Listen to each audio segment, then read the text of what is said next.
And hello. Thank you so much for joining us wherever in the world you are. In fact, please drop in the chat where you are in the world and what time of day it is. We would love to know. And welcome to our beautiful guests. We have got Mr. Rob The Maritimer. Hello. Riva Reveals. Hello. Oh, sorry. Yes, you're on, girl. You're on. We've got Pernilla. Hey. And Christie. Hi. This is like the Waltons, if you know that show Yes. way back when. Yes. Mrs. Paula. Hello. Hello. And me and my little self. So thank you so much for joining us. We are so excited. We've been chatting away about where Rob is at in his channel and how much longer he's going to be able to keep answering every comment. But we will come to that, I am sure. So anyway, welcome Rob and welcome Riva. Special welcome to you. Thank you for joining us. Thank you. Yeah, thanks for having me. I'm looking forward to this. It's fun. Nice. All right. So make sure you stay tuned because we're on a tight 1 hour here because it's a school night for Miss Riva, who needs her beauty sleep. What? No. So here's the deal. Here's the deal. For you guys who don't know me, I have I'm like most of you all who have a 9-to-5 job, or you're parents, or you have kids, or you have 18 side hustles. Whatever that, whatever your life looks like, mine looks like yours, just the same. So it is a school night. It's a school night for me. I usually get up at 4 o'clock in the morning. Ooh. And that's early. Yeah, I'm an early riser, and my son, he gets up at about 5:50. And I also have a older daughter, so I'm a parent, full-time worker, that whole nine until I retire anyway. Mm-hmm. So we do have a little bit longer time. I was counting on an hour and a half. And I've also invited 2 people or 3. We'll see if they hop on. They have the link. I will look out for them, Riva. I will look out for them. Thank you. I appreciate it. And if they message you and say that I'll make sure to be scrolling down and up and all of that. Okay. Lovely, guys. And we'll just say, sing out if you see your peeps in the comments. Hello, Susan. Hello, Mrs. G. Hello, Jennifer. Hello, Nicola. Thank you for staying up. And who else have we got? We are scrolling up. Tales of the Taylors. And Tracy from Florida. And Debbie Sue. Hello. Bricks. Susan's here. Tours in I. And scrolling up. Amazing, guys. So, you know what? We're just running fast and loose today. This is a Q&A. It's a bit of a Q&A to Rob, to Riva. If you've got anything that you sort of chip in, you want to ask them, just ask away, and we will definitely just look out for you popping through. So thank you again for hello, Alison. All right. Rob and Riva, is there anything that you wanted to say before we sort of just hit you up with stuff? I'm going to say I defer to Rob because he's the special guest. He is. Yeah, he's the special with a big S. Sorry, Rob. I know you're humble, but you are. Well, I just want to say thank you for having me on. I enjoy doing these. As you know, I enjoy dropping into your live streams, other people's live streams, just to kind of show up and give shout outs and say hi. It's kind of all part of it. It's all, I mean, and you've mentioned it before too, Karen, but it's all about community and building a community. You're building a great community here. Others are building communities. I mean, we're all kind of in this together. I see a lot of you guys in my live streams, and it's just fun. It's fun to be able to talk to and, meet and talk to the people who watch my videos. And it is humbling. It is humbling because, the subscribers I have today, I was nowhere near that a year ago. So, it can happen quick. And for me, it was one video that got the ball rolling and then just kind of rolled with that. So, no, I appreciate this. I'm looking forward to it. A lot of fun.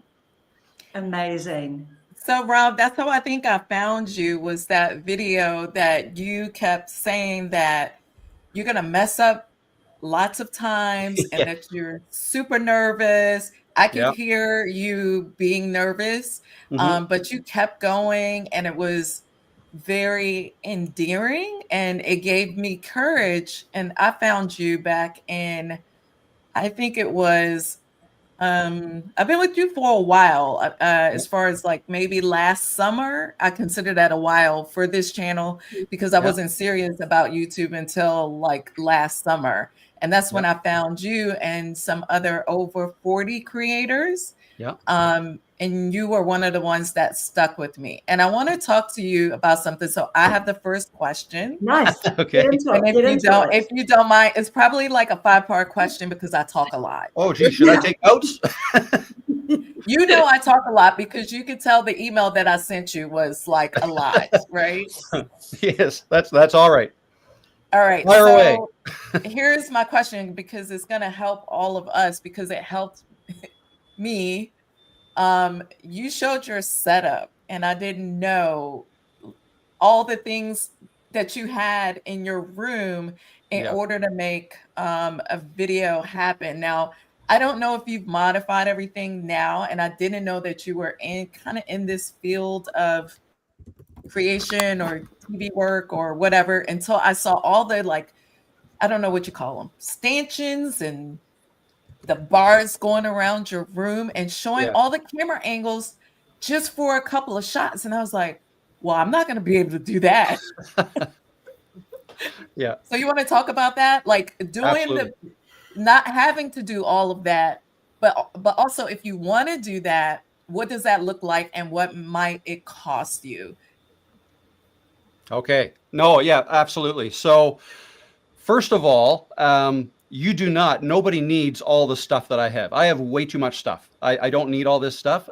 The reason I have most of the gear that I have is because I spent 3.5 years buying stuff that I thought I needed because I was trying to be like creators that I was watching. I wanted to do this YouTube thing, and I spent a lot of time, and I'd watch. So like Nick Nimmin is one guy. I used to watch him. I still watch him.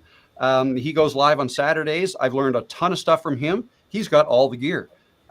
Peter McKinnon is another fellow Canadian who I love. Peter McKinnon, his style. He's like a photographer, a videographer. Like he makes like commercials and stuff. Really good. But so I see them with this stuff, and I thought, I need that. And a lot of it was just procrastination. Like I'd be all ready. I think, okay, I'm all ready to do a video. And then I think, no, I want a shot from over here. I need another camera. If I have a camera here, well, then I need another light over there. And then I thought, well, if I want different setups, I need these bars on the ceiling so I can move the lights around and stuff. And it's just all ridiculous, quite honestly. And it's funny because the video that I made, and it was early July of last year, I think I was just over 3,000 subscribers at the time, early July of last year. And I made that video where I pivoted and I talked to people over 40. I think you should get into YouTube. And it was because the people I was making videos for at the time anyways were older people. And if you call over 40 old, but anyway, older. And they were using Camtasia, and the people who use Camtasia are typically older. And they're making videos. So I thought, well, why don't you make videos for YouTube? So that's kind of where the pivot came from. But I made that video here in the corner of this office in my chair with Peanut behind me. I didn't show any of the gear. It just looked like a comfy spot to sit. Can you tell people who Peanut is? Peanut is my beautiful 13-year-old ragdoll cat. Ragdoll. Yeah, she's my co-host in my live streams and in a lot of my videos, and she's probably more popular than I am. So yeah, that's Peanut. And so I made that video, and it did really well. And I remember making it. I think it was a Thursday night. Made it after supper. I think I had my bullet points ready ahead of time, but I sat down and I pressed record, and I just said, I need to be able to talk to the camera without using a teleprompter. And I forced myself to do it. And it took me maybe an hour of false starts before I finally got on a roll. And I was honest. And I said, look, I'm not comfortable. This is not me. And I left all that in the video. And lo and behold, people liked that. That resonated with people because there's a lot of other, it just so happened. So it was kind of an accident. I feel like it was an accident. Yeah. Do you know what it was? And do you know what you did was far more real than people recording themselves crying on camera. Do you know what I mean? Like, you know what I mean? Like people could really see your essence in that video. That was a very vulnerable, very touching, very raw video. Like we saw right through you. You know what I mean? It turned out to be a bit of a happy accident in a way, didn't it? Yeah. Yeah. Yeah. That's exactly what it was. It was. Because guess what? You're not scripted to be like, oh, if I make this fumbly sort of video, like I'm going to go for 500K views like in a year's time after this. Yeah. You know? No, that's right. One can only hope. Oh yeah, because that video, we were talking about that video, and I was asking Rob, how many views is it on now? It's like 480,000, something like that. It's still my #1 video. And from that point on, I did pivot, and that basically told me that I can do this. Like, and people will watch a video like that. I don't have to. That was an aha moment. Wait a minute, I don't have to be perfect. I can leave mistakes in, and the video will do well. So like up until then, I was trying to make my videos in my mind perfect. Like I had to, if I'm going to teach something, I better know everything about this, and I have to be perfect, and I can't mess up because people are going to ask me questions. So I better know what I'm talking about. But you know, that video, I messed up all over the place, and I said it. Like I'm going to leave mistakes in, and then the bloopers I put at the end was also an afterthought. Like I didn't set out to do that. I just thought when I'm editing and I'm looking at, I put the video in my timeline and I make the cut from where, you know, the good take starts, and I'm looking, it's like, wow, most of this video is bad takes. Let's put that at the end and I'll deal with that at the end. And at the end, I cut it all up, and I had a blast actually making those bloopers. That was fun. And people love that. I used to do that too, Rob. I used to do that in my older videos. Would put all the bloopers, and then I started doing like a cut to the bloopers in the middle because it's just funny to me. Yeah. Yeah, no, it's a lot of fun. So I have something to say to Karen, because everybody's quiet. I'm gonna put everybody on blast. There you go. But Karen, I've cried on camera. Amazing. Look, we've got Miriam. Listen, yay, Miriam is here. Miriam. I made it. Can you hear me? I invited, Yep. I Okay, invited 2 other people, and we're gonna lift at least one of them up in prayer because somebody just, I'm not gonna tell their business. They were out in traffic, and then somebody made a mistake with them. They were, So I'm just gonna lift up my girl, Lala. So she's good. Oh. She's good. It's just, a little fender bender. Somebody's not paying. She was paying attention. Somebody else wasn't paying attention. She was on her way here.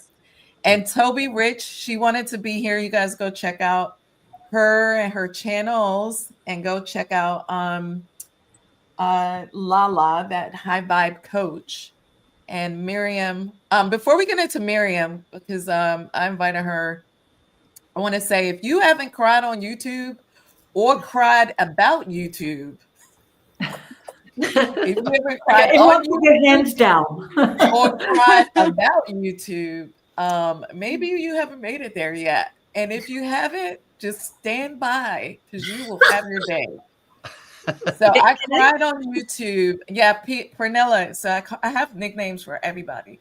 But so my crying moment was, I had a no edit challenge. Soon after I was coming out, I seen Rob, and we were just trying to do YouTube by any means necessary, whether or not I knew how to edit or not.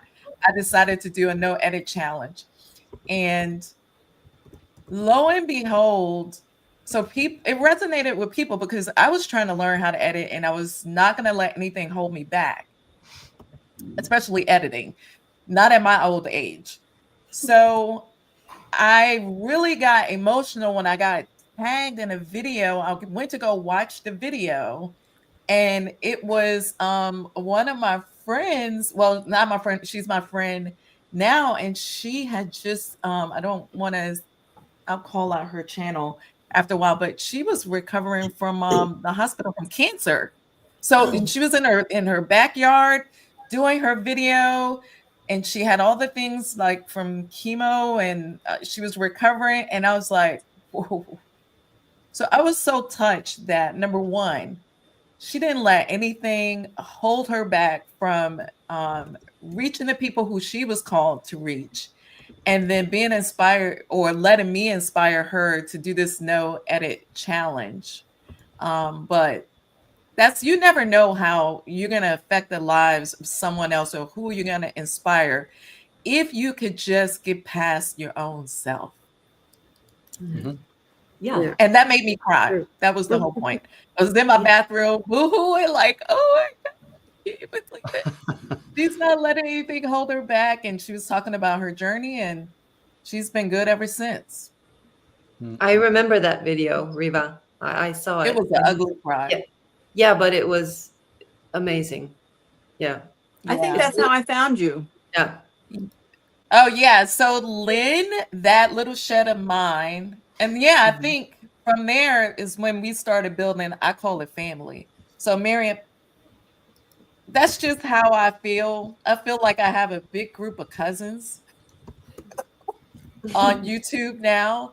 The ones, I call them my A1s from day ones, and we followed each other's journeys, not just channels, because we've seen it all. I mean, Khalil, and he's all the way in Dubai, and he's doing his content, and we're following him there. Start here, Tajmir. Like, we have a family, and this is like a family reunion. Now that we're in like Karen's community, and Karen is coming here, and all, I mean, we're just expanding the family of small content creators. That's how I see it. That's how I feel. Mm-hmm. And the funny thing is, I was thinking that what we have now, all of us on the screen and all of us who are watching, this is the Gen X's like chat room, like the AOL. What was it back in the day? It wasn't MySpace. Yeah. Was it MySpace? Where did we use the chat rooms? ICQ? Is that what it was called? Was it? Like, I feel like my mom, she's passed now, but she used to be in these chat rooms when like AOL first came up. Yeah. I'm like, what are these chat rooms? But now these are our chat rooms. Yeah. With video. Mm-hmm. Yeah.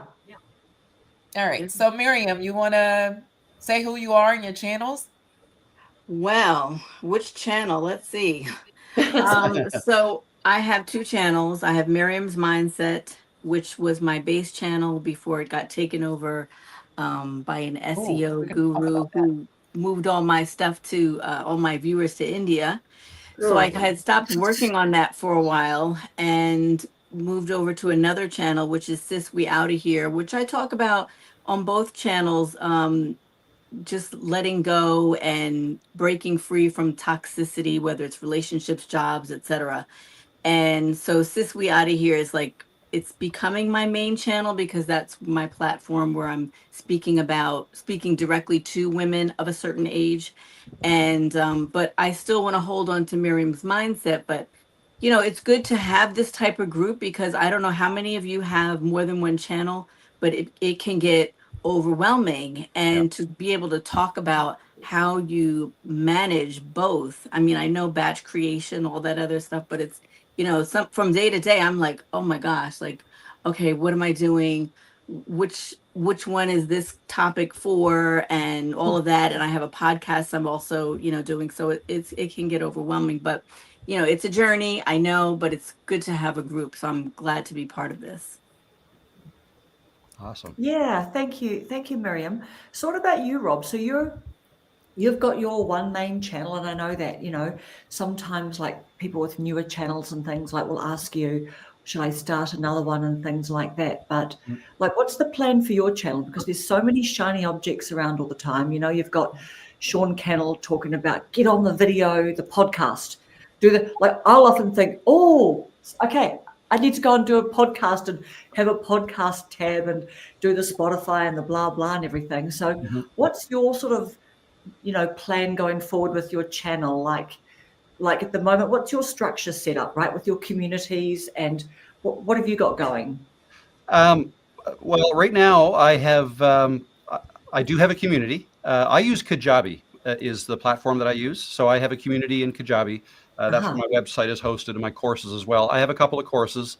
And that's kind of my background. Like I used to use Camtasia to make tutorial type videos. So making video courses is kind of right up my alley.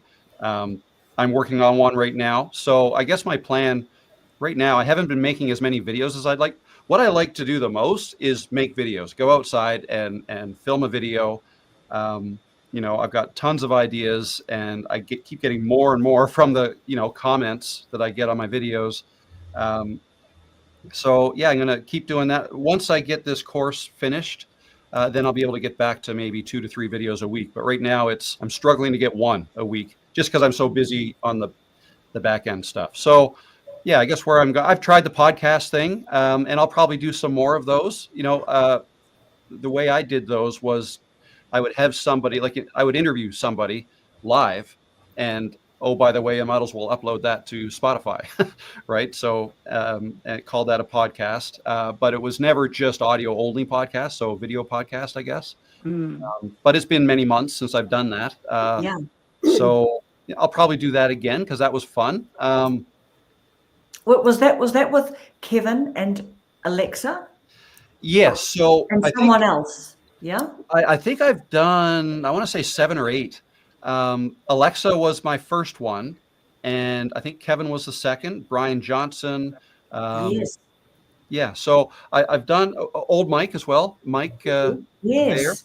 Yes. So yeah, I guess the way that started is a few months after, my channel started to grow. I think I might have been at around 20,000 subs or something like that. I thought, I should start to try to reach out to some other creators. And my first step in that direction was I made a video where I suggested 3 creators that people should go check them out. And who were they? Alexa was one, Kevin Colby, and Virginia Kerr. Those were the 3. Oh, yeah. So 3 that I had watched before and took inspiration from. And then they, I made the video, and a lot of people were really appreciative that I was helping out. And, I think some people thought, why would you do that? Well, why would you do that? They're your competitors. And I don't look at it that way at all.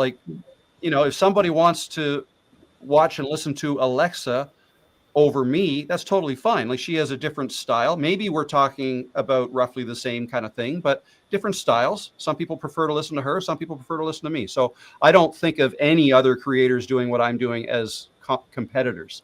So that's how I reached out. And then, so they all responded to me and thanked me and whatnot. And I believe 2 or 3 of them made a video and talked about me as well. So that got the ball rolling. Then I reached out, we did a podcast and so on. So I feel like I'm talking too much, but that's kind of how that. No, you're not. Not at all. And I think this is what Riva is doing as well and we can talk about your communities as well. Riva, you're doing a lot as well, but it's not a scarcity mentality environment. No. That we're in and that we're promoting and trying to foster, is it?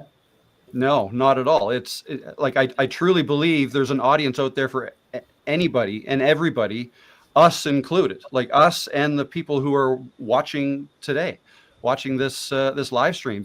You've got an audience out there. You just have to find them, and you don't have to actively find them. All you have to do is make honest, authentic videos. Turn up. Yeah. Turn up, honest, authentic. Don't force yourself to cry, but if you feel like crying, cry, right? Just be yourself, and people will feel that. And if you're the type of person that they resonate with, they'll subscribe and they'll want more. So I think there's probably 1 million people out there for everybody who wants to have their own YouTube channel. It's just a matter of give YouTube some content so that they can help find them for you. Yeah. And what about you, Riva? So there are 500 growth mindset. Yeah, so there are 500,000 uploads per day. So I'm sure there's videos for everyone, all of the million or billions of people that's out there around the globe. If we have an abundance mindset, if we have a purpose-filled mindset in order to reach, teach, inspire, entertain, educate, whatever it is that we're called to do, the people who we're called to will find us. 100% agree. Yeah. Absolutely. I have a question. Pernilla. Yeah. For both of you, Rob and Riva, like, how did you find your why? Did you have like a clear vision when you started your YouTube of your why, or did it sort of like grew when your channel grew? And I guess a follow-up question as well is that how do you lean into that when when your doubts and fears starts creeping in your mind, because on this YouTube journey you'll get to that point, right? So because I think for creators it's very important to have a strong why, so that's why I'm asking. I'm very curious about that. You want to go ahead first, Riva? I was going to say, go ahead, Rob. I can go. Yeah. So my why, no, it wasn't defined when I started. Well, I shouldn't say that. There was a reason I started YouTube, and the reason was I was a really busy freelancer at the time, like really busy. And I enjoyed what I was doing, but I recognized, okay, I'm or however old I was then, 50, late 40s, whatever. I don't want to be this busy the rest of my life. Like, so what else? And so I thought, I'm editing videos, YouTube, that just intrigued me. Like this could be a way that I could teach people how to do what I do. That was my initial thought.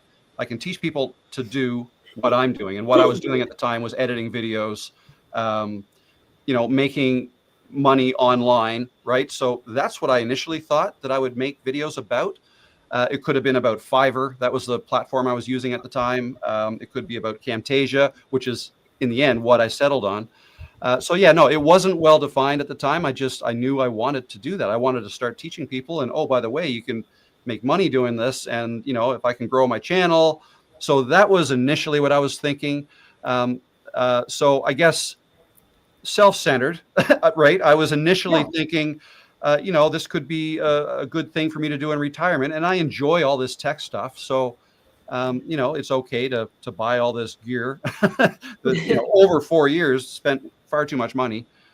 So yeah, I guess that's how I started. And if I to try to stay on track, if I ever feel like I need a break, I'll take a break. But the reality is I really enjoy what I'm doing. I love making videos. Not so much the editing. I don't mind that, but I don't spend too much time on that. As you can probably tell, my editing is very minimal. But making videos, and what I found I really enjoy now, and this only started, I'm going to say, a little more than a year ago, once I made that video that took off, and I saw how many people were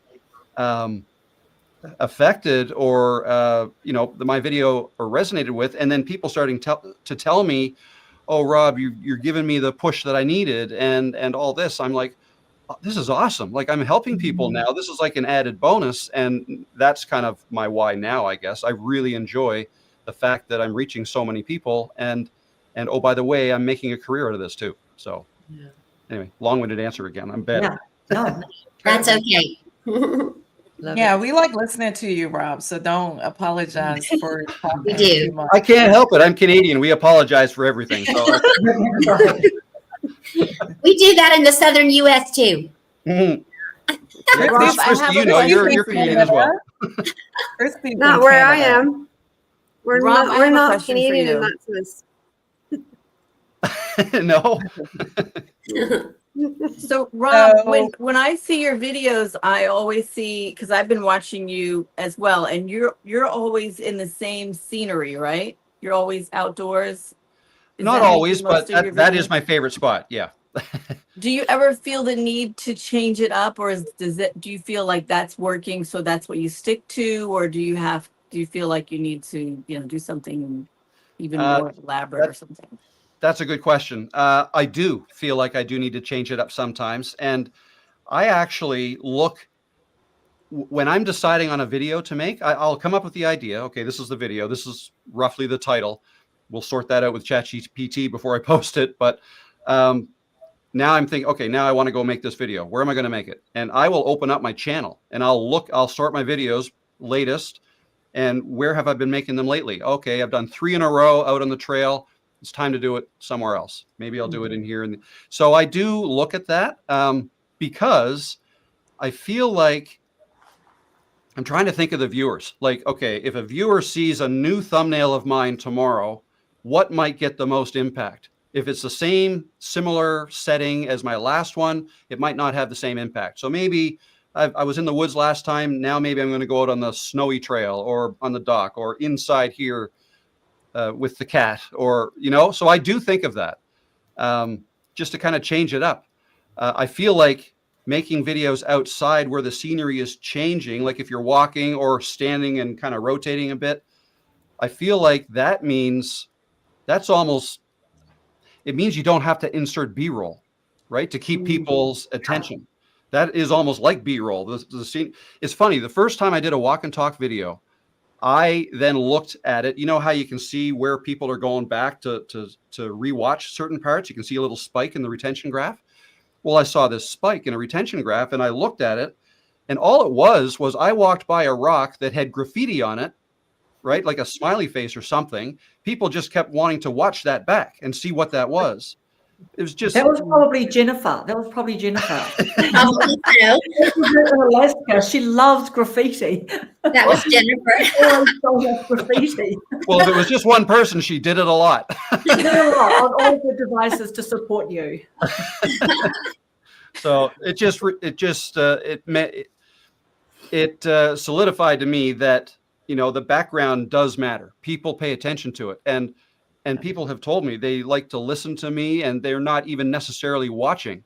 So I don't have to make sure I'm in frame even. Like if I followed a frame, it almost doesn't matter because people are listening to me while they're walking just in their headphones or, you know, but anyway.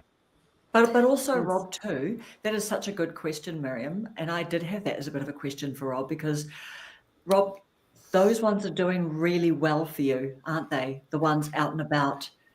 Yes. We've talked about that recently. So can you talk to us about that? Because, and I have definitely noticed that you'll be down at the dock and you make sure to switch it up and everything. But why do you think they have been doing so well? I think part of it is, and I mean, it is really not even related to whatever topic I'm talking about in my video. It's just something else. It's something else to maybe try to keep people's attention, recognizing that I'm not going to spend a whole bunch of time putting B-roll in everywhere. I can just change up my background by moving a little bit, and that's probably enough. But I lost it. What was your question? Yeah. Just why do you think that style of video is really resonating? Like getting more views, getting more views on those. Yeah, I think a big part of it is wherever you live. That's where you live, and that's not necessarily where your viewers live. So, to me, the ocean, the evergreen trees, my surroundings here, the granite rocks, all that stuff is normal. Like that's just normal. But when I go, I was out in Whistler, like Western Canada a month ago, and it's gorgeous. It's not what I'm used to. I've been to Sedona, Arizona. Like, oh my God, that's gorgeous. It's not what I'm used to. But somebody from Sedona, Arizona, with all the red rocks in the desert, when they see green trees and ocean, they're like, oh my God, that's gorgeous. Eye candy. Yeah, it's eye candy. And I think no matter where you are in the world, there are people out there who, when they see your world, it's like, wow, that is cool. So I just, and it doesn't even have to be nature. It can be in the middle of a city, like something, you know, people who live in rural Canada or the US or, you know, not like out, like in the country. If they see somebody walking down a city street, they might think that's pretty cool. Right. Yeah. So I think wherever you live, if you just get outside and move around so that things change, that's something else to keep people's attention. And a lot of people will find that very interesting where you live. I told you, Miriam. You're right. I told Miriam. So Miriam is a little, how is she outspoken and she's shy at the same time? Depends on where. So I'm going to brag about you because that's what I like to do. So Miriam, first of all, her channel, the original channel, she was very articulate, outspoken, beautiful, had a beautiful background, and she had a creative spark about her as far as crafting good videos. One time I remember she wrote a letter to herself in her office at work. and it was like a voiceover, but it was a visual journey of her departing her 9 to 5, writing a letter to herself and saying, I'm out of here. That's I found that the most, I love cinematic type of videos. I didn't know she could do that. She went there. She did that. Then she did like a cab video. I just follow her on her journey of leaving her job, leaving the US. Not saying everybody needs to leave their job. No, don't do that. Don't do that. But she had a plan, a strategy, and she had a way of speaking to her audience. And that's how I was able to find her earlier on. And then she signed up for some coaching. Anyway, we became friends. And then she decided that she was going to move to Spain. And I don't know if people, I knew that Life with Lucy is a great channel of one of the manifestors and meditative channels that I watch. That's also a beautiful depiction of a storytelling. So Life with Lucy, that's a great channel to go follow, but it takes a lot of work to do that kind of channel. Not to say people need to do these kinds of channels. These are just channels that bring you joy or bring you escapism. And I think what Rob is saying, what I took away from it, and before that, I told Miriam, you need to go outside and do your videos. Go outside, sit at a bench, walk down the street, go to a coffee shop, and just record yourself with these stories. Whether it's A-roll and you're speaking to the camera then, or you're just showing the videos and then you're doing a voiceover for it. But people want to see you outside. They want to see you moving. And so I think also what Rob was saying, how I understand it, is dynamic background, dynamic scenes, because I like to, when I help people, I don't like to always say coach or teach because I'm not a guru. But I know that people need, because of our attention spans and we're big multitaskers, we've been conditioned that way.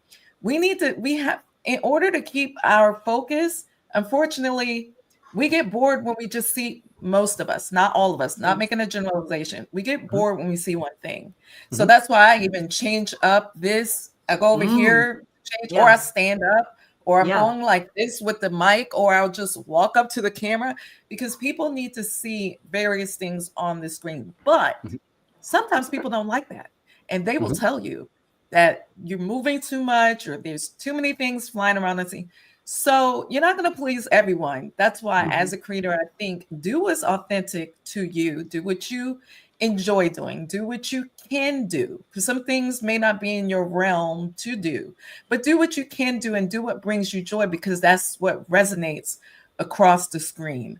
If you're uncomfortable and don't mind saying you're uncomfortable, like Rob, and because he said he was uncomfortable, I was like, brother, I can definitely relate.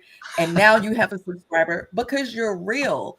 But don't act like you're super comfortable, because people can tell when you're uncomfortable. Yep. That's my rant. I have a question related to this topic. Maybe for Rob. Have you noticed that consistency with settings makes a difference? Because I know a while ago, maybe a couple of years ago, it was all about, the same style thumbnail. People get familiar with that. So they'll think of you, the same introduction, the same scenes, the same background when you're talking or whatever you're doing. Do you think that's changed? Because I'm lost between mixing it up or just sticking to one format. Yeah, I do think it's changed. There's thumbnails out there that are working with that's just a screenshot and no text. So, I always put text on mine, but there's different things work for different people. And I think it's important to test new things and try new things, and don't kind of, say, okay, this is what all my thumbnails are going to look like forever and ever. Like I wouldn't do that, because you just don't know, that might not work. I do think there are some styles that are outdated now. Like, I don't know, the flashier, well, for example, Canva templates. There's a lot of thumbnail templates in Canva. I don't ever use any of those. I can almost pick them out if I see them, if they show up right on the 16 choices that I have on my YouTube channel. You can almost pick out, oh, that's a Canva template. That's you know what I mean? And I feel like those are almost like, that's the old way of doing it. Whereas now I think it's authenticity, like just a real shot from your video. I feel like and again, it might be just a personal opinion, because I know there are thumbnails out there like that work just fine. But I feel like, just look real in your thumbnails, and I feel like that works the best right now. Anyways, that's what I find. Okay. I don't know if I answered your question. What does a Canva template thumbnail look like? I don't think I've ever been into those. Oh What no, do they you can look tell. like? Like well, yes. I mean, I can tell. Some of them actually really stand out, and or maybe because we're in Canva a lot, maybe Rob, you think that Yeah. is what it is, that we can tell. Like there's certain ones that I know that is, they didn't do much, especially like the podcast ones. Yeah. There's a standard podcast one, and then there's a certain text and the way how it's just laid out. People don't shift the things around, even though Yeah. they have the ability to do the magic grab and move the things around. They just Yeah. keep the things static, and then you can tell it's a Canva template. Yeah, it's hard. I understand. I understand why they exist, and I understand why people use them. They exist to try to make it easier for people to make thumbnails, because not everybody's creative. Not every, you see the way the thumbnails used to be 5 years ago, and you got text on a box on another box that's shifted, rotated or whatever. And to build all that from scratch, if you're not used to the program, can take a long time. And then, so template sounds okay. This could be a real time saver. So, so I understand why people would want to use those, but honest, I don't know. I don't know how to, like, a screenshot from your video and just add 1 or 2 words of text on it. Like, literally doesn't take any longer than 2 or 3 minutes. And I think what's more important is the title plus the thumbnail text together to try to win the click. And that's it. Like the flashy, all kinds of things in the thumbnail. I don't know. That might confuse people. Just simple. Think about your thumbnail in a sea of other thumbnails, and why are they going to click yours? So you want yours somehow to stand out. So maybe if everybody else's is all flashy, if you have one that's just a blank white screen with 1 word on it, it'll stand out. Yeah. And the other thing too is if people are watching on their phones, then, like, and it's all too busy, like the scroll, like people's brains are not just going to latch onto it, are they? They're not going to be able to get it quickly. Yeah. So for example, a thumbnail, I've done a video like this, and I've seen several others with 2 big words, just start, right? That can be big on a thumbnail. And then you put your picture there, a photo of yourself or whoever. Like, there's several of us have done video like that, and it's done well.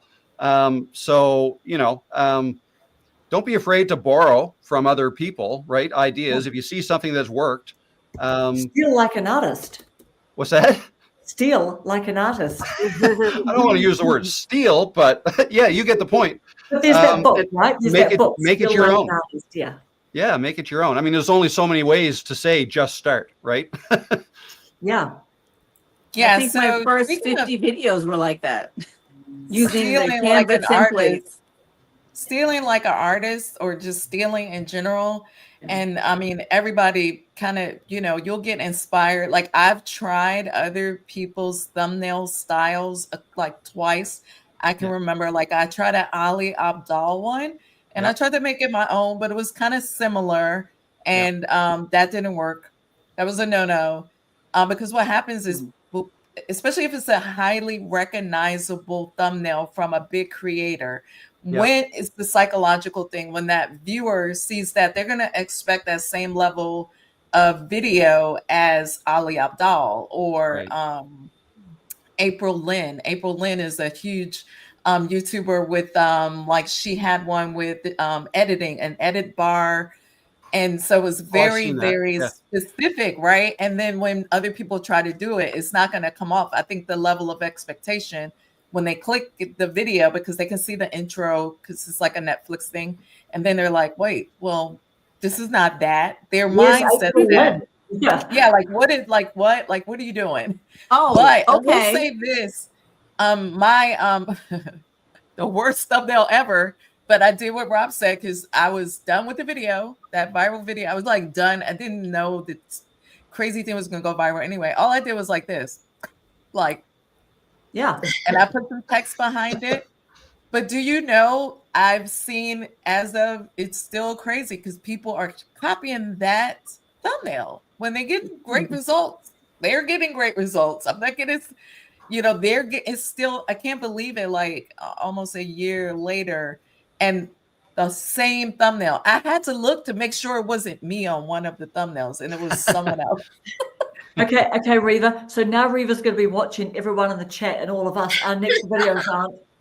Oh yeah, you can do it. No, try it. I always tell people you have to try it. You have to try new things. You really do. I'm still trying new things. I believe I have something to talk about, like what Rob was saying. I do think it depends on like your niche as well. Like if you're in a gaming channel, there's some expectations that is like, it can be busy. It can be like a Mr. Beast, but I see like Jazz Nomad. She was like, okay, so no Mr. Beast videos. No, not if you're like 60 years old or 50 like me. I'm not going to try to do a Mr. Beast type. That's really not me. Well, it depends. If I'm at the roller skate ring, I might be like, but no, I just think people need to stay true to themselves, even in a thumbnail. But you also should have some kind of emotion on your face. And if you can have your face on the thumbnail, that sometimes, most of the time, helps. But what Rob was saying, if everyone has their face on the thumbnail and your topic is similar, well, what are you going to do to try to make yourself stand out? Maybe you do something completely, vastly different to get the click. Yeah. Riva, I have a question about that famous thumbnail. Did you ever try to apply it or use it for other videos as well? And if so, did it work? No. I might have, I don't know. So let me tell you a little trick I do to make it look like it's another thumbnail. So if I'm pointing this way, all I do is in Canva is do the little flip thing. Yeah. And it will put it that way. And then I change the text, change the background, and it looks like a totally different picture and thumbnail. But all I did was just like flip the actual picture to that way. And do these thumbnails do as well? Yeah, and you can reuse the same pose. I would not do that back to back. Like I would, like 1 month, have that and something else going on, and then 3 months later, if it applies, it just depends on the emotion, the topic, because the topic matters and the title goes with the thumbnail. Like that's what I try to get a lot of people to understand. It's not just the thumbnail alone. It's not just the title alone. It's the two of those together that tells the story, right? Like say you get somebody gives you a present, right? Well, if they give you a present in a bag that's pretty, yes, you're going to look at the bag and it's like, oh my God, this bag is so pretty. And you're thinking about, well, what's inside of the bag? Or like the bag is pink. Oh, and it's got that pretty tissue paper in it. And then you're thinking, oh, this is probably expensive. It's going to be good or whatever that's on the inside. But you're really trying to get to what's on the inside. But you got to get, through the package first. So if your packaging is suspect, nobody may not click on the video. Especially if you can see the first 15 seconds, which you can, or like 10 seconds, 5 seconds, definitely 5 to 15 of the video. And you're just like, you need to be like Rob walking through the forest or by the dock, or like me having dynamic things happening within the intro of your video. Because nobody can hear it, but they can see what's going on. So if you're pointing or doing something in the intro, it makes it more appealing. And then you can calm down later. Yeah, if I can just add to that, taking a screenshot to get as the base of your thumbnail, what I said was I usually I always take a screenshot from within the video. But if I'm not sure, if I feel like I want a certain facial expression on the thumbnail, just in case I can't find that in the video, I will sometimes either be at the beginning of the video or at the end. I'll just go through, like, I'll do a whole bunch of poses while the video is recording, right? Yeah. Either at the beginning before I start, or once it's over, I might okay, I've got to do a couple of facial expressions now, and then it's all in the video, and I can just that's go good. find it. Mhm. Yep, that's what I do too. So I started doing this. Well, Miriam knows I used to take a bunch of screenshots and just like not screenshots, but I would just take a bunch of pictures and have them in my phone for potential thumbnails. But now I do, in the last 2 months, I do videos. So I just push record. And it doesn't have to be on the video that I'm doing unless I want what I'm wearing in that video to be related on the thumbnail. Otherwise, I'll just push record and I make a bunch of different poses. You know why I do that, Rob? Especially I'll do it in my iPhone, whatever it is, 15 Pro Max older phone. But I do it in cinematic mode with good lighting. Cinematic mode, because it's crispier than doing it if I'm taking a video and do it in the video. It's always crispier if I do it on cinematic mode, or I still use CapCut. So you can judge me, all you judging much people. No judging. Yeah, so CapCut for some reason has a better and I could do the filters, especially if I don't feel like putting on any like eyebrows. They have an eyebrow filter. They have, you can do they've upgraded. They have so many more little. Thank goodness. Just don't have it on like 100 or you're going to look like a different person. Do they have hair? Do they have hair filters? They have hair. Yeah. Move it a little. They have hair. Rob, you could invent a hair filter and sell it to CapCut. That's right. I like No, I'm just gonna rock no hair. Rob the Maritimer hair filter. Yes. Come on. Yes, Come on. yes. I think if I added hair now, that wouldn't be a good thing. So they have a body filter. So Rob, they have a body filter too. We don't know what they do. We haven't tried it. We won't try it. The body filter. If it gives you a 6-pack ab or not, we don't know. But I like to use CapCut to also do the like thumbnail emotional types of stances. So I'll always have something to go back to. And then I'll just screenshot from there and then move on over to Vibrathumb or Canva.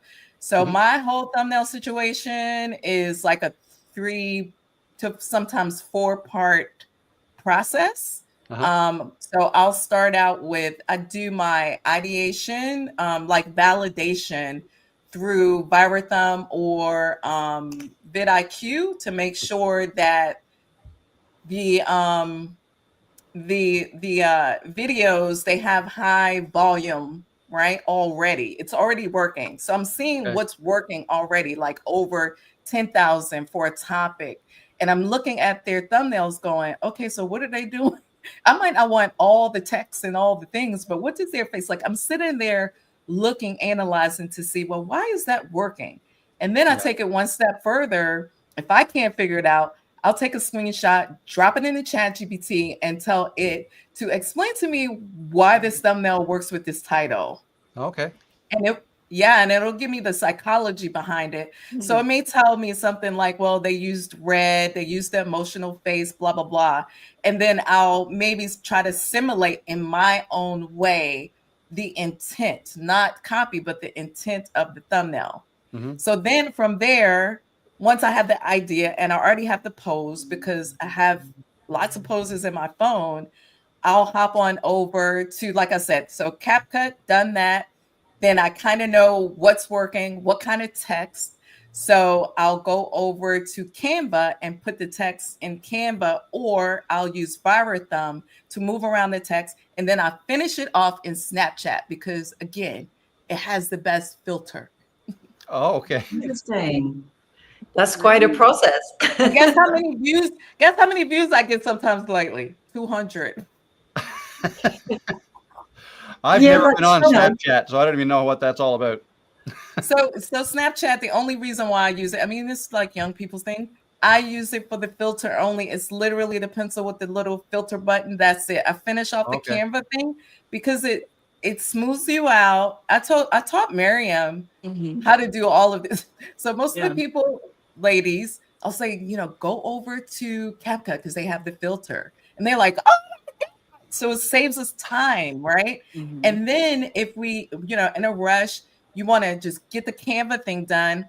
You already have the thumbnail. It's already finished. All you do is go to Snapchat, put it in there, hit the little filter button, and it saves it to your phone. You're done. But it Wait. does that extra thing that you Riva, need. you said there's a filter for the face, for the skin, and Snapchat? Yes. But Yeah, does that they're all replace kind the of- CapCut? Does that replace the CapCut filter? It depends on what you're trying to do. Like, so for me, I like eyelashes out of CapCut. Yeah. I like Eyelashes the and eyes. CapCut, eyebrows and Snapchat. Because look, I mean, I'm whatever, I look like this. And you guys, I'm glad you love me just like how I am, unconditional love. But for me, there's a certain look on a thumbnail. I just like to try to do all the things that I can do so that I know I tried my best. And then when it doesn't do whatever, okay, well, I tried my best. Because I remember not trying my best and I know what that got me. So even when I try my best and, I don't get all the, love or the views that I think I did, I don't have to guess about it. It's not like I didn't try, right? It's not like, that's just me. I don't like a lot of guessing. Because I remember what it was like when I was guessing. I didn't know how to do an upload.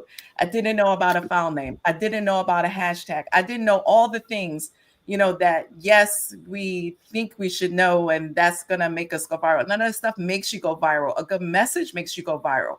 But when you have a good message and you fail to do some things and you don't get seen, well, it could be that.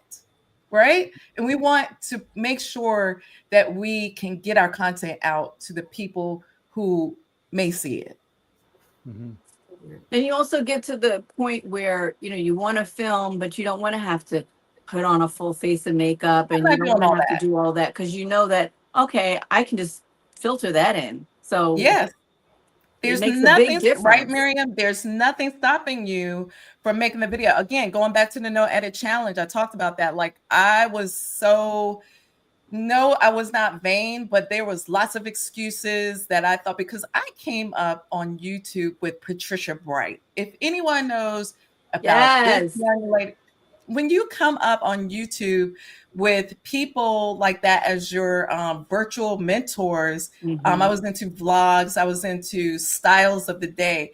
You think you have to show up like that. You don't have to show up like that nowadays. We prefer you just show up as you, however that is going to be for that particular day, as long as you got something to say. Right. But I decided when I want to put on a filter or whatever, and I don't feel like putting on, I don't have time to put on a full face of makeup. I just don't.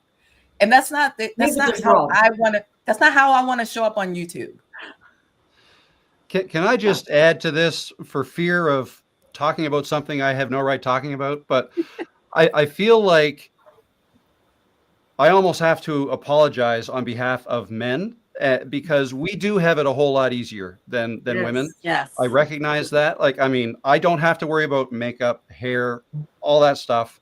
And it's unfortunate. I guess there's unfortunate expectations maybe that women feel before they show up on video. And hopefully that's changing, and maybe it is changing with this flood of authentic videos. But yeah, no, I recognize it's tough. Like that's not something I've ever thought about, like filters and all that stuff. So yeah, I don't know. It's too bad. It's too bad that but I understand it, I guess. You know what I mean? I don't know what I'm trying to say. It's just I recognize that you guys have it a lot harder than I do getting ready to film, because there's really not. I brush my teeth. I put on clean clothes. That's really all I have to do. Sometimes I'll shave. Sometimes I won't. And you're perfect. Well, but also we do perfect, it for ourselves, don't we, ladies? Like we choose to do these things, and sometimes we choose not to do them. You know what I mean? When we are recording videos. So I don't know. For me, I mean, I don't know. I just feel like it's a woman vanity thing, and we just dip in and out of it when we want to, right? I mean, we do. Yeah. Yeah. Like when I made my short coming out of the senior center drenched in sweat, talking about how I couldn't let all the 80-year-olds outdo me. I certainly wasn't caring about how I looked. I just wanted to get the message out there that my local senior center is a great place to be. So we definitely dip in and out of that, Karen. You're right. And remember your troll question in a moment. But yes, but thinking about videos and authentic videos, Paula, what have you been doing on your lives recently? So you've just gone to, you're at now at 1.1K subs, which for people, if they don't know you, could think, oh, well, you know, people get to 1.1K. But you've had a bit of a faster rise in these last few weeks. So what have you been doing? Like, you do a lot of lives. I'm still in shock about that. I look at it thinking, are they still going to be there tomorrow, or are they just tricking me and they're going to go away? Because to me, that's a big deal. Well, can I work my troll question in with what you just asked me, Karen? Okay, Rob and Riva, as a fairly new creator, I need help with trolls. I love to do lives. As Karen said, I do a lot of lives. I have a back porch chat on Sunday. And if I have just a back porch chat and I don't set any like comment delays or anything, I have tons and tons of people. But a lot of them are trolls, and they're nasty trolls. But if I set my troll fighting features high, then I get maybe 12 people, and they're really nice people, but I don't get any new subscribers. So I want to know if there's a happy medium on how to go live as a new creator. I know how to manage the trolls. Of course, I know how to time them out, and I have wonderful friends who moderate for me all the time. But how do you set up your live to have the fewest trolls but still have a lot of people? And while you're thinking about that, Karen, the live that I did, what is today, Monday? The live that I did yesterday, I entitled it, Let's Chat About Retirement, something like that. I thought, I want to talk about being retired, and it'll probably bore the trolls away. I had no trolls. We talked a little bit about retirement, but I only had like 12 people. All nice people, very nice people, but no new subscribers. So I do enjoy doing lives, and I don't let the trolls get to me. I'm going to go live no matter what. I'm not going to let a bunch of goofy people run me off of YouTube. But is there any advice on how to set it up to not have so many little precious trolls? Little precious because trolls. Rob, you do a lot of lives. You do a lot of lives. Yeah. And for like, you know, up to 3 hours long. So I don't know if I can add much here, because I don't have any filters set for trolls. I don't have any like words that people can't say, or that it'll get automatically not shown, or things like that. I have tons of those. Yeah, no, I don't have anything like that shown up. Maybe I've been lucky. I was going to mention until you mentioned it that if you have a moderator, I have one moderator that's there some of the time. Other times it'll take me a while, and then I'll find, because I'm usually behind in my chat, and then when I see it, it's like, oh crap, I'm gonna have to, and then I have to do it myself. Get rid of them. No, I wonder if maybe you get more trolls depending on what the topic is of your live stream. Maybe women get more trolls than men. Maybe that's why I haven't had many. So I'm lucky that way. But yeah, no, I haven't really had to deal with that. I'm glad you said, though, that you don't let them get to you, because as you probably know, trolls have a problem. It's not you're not the problem. They are the problem. So as long as you can dismiss them and not have them bother you. And you know what? If other people in your chat see the odd message from a troll and they know it's a troll, maybe that you may have some of them come to your defense, kind of thing, right? Could be. Yeah. How about you, Riva? Thank you, Rob. Riva, do you have any troll wisdom? Yeah, no, I don't go live as much as I used to, but so I don't. When I was going live a lot, I would get one or two, but I have more like kids coming on my channel more than anything, and so I would have to always go, make sure your parents know that you're on, be safe. Yeah. I didn't have trolls. I just had people who were I felt like needed online safety, and that's a whole nother video that's coming. But yeah, that was my experience. I didn't have trolls, and I don't have any blocked words nor any safe listed words or anything like that for in my settings either. But I also have quite a few moderators. So I'm sorry that's happening to you, but don't let it distract you. I know you have to look at the chat, but if you come on with a message, and that's kind of like, yes, that's your primary focus is whatever the topic is for the day, and you're glancing over and you know who your audience is, just train your brain to maintain. Train your brain to maintain, because that's what you're here for, is for the ones who are called to you, not the cray folks. Okay. I think as your channel grows too, I know your channel's been growing great, but the more it grows and the more people start showing up, or the more the people who show up to your lives grows from week to week, you're going to have more and more people come to your defense, I would think, or because that's what I've noticed. Just everyone, they'll say, Rob, somebody you got to deal with in there, right? Yeah.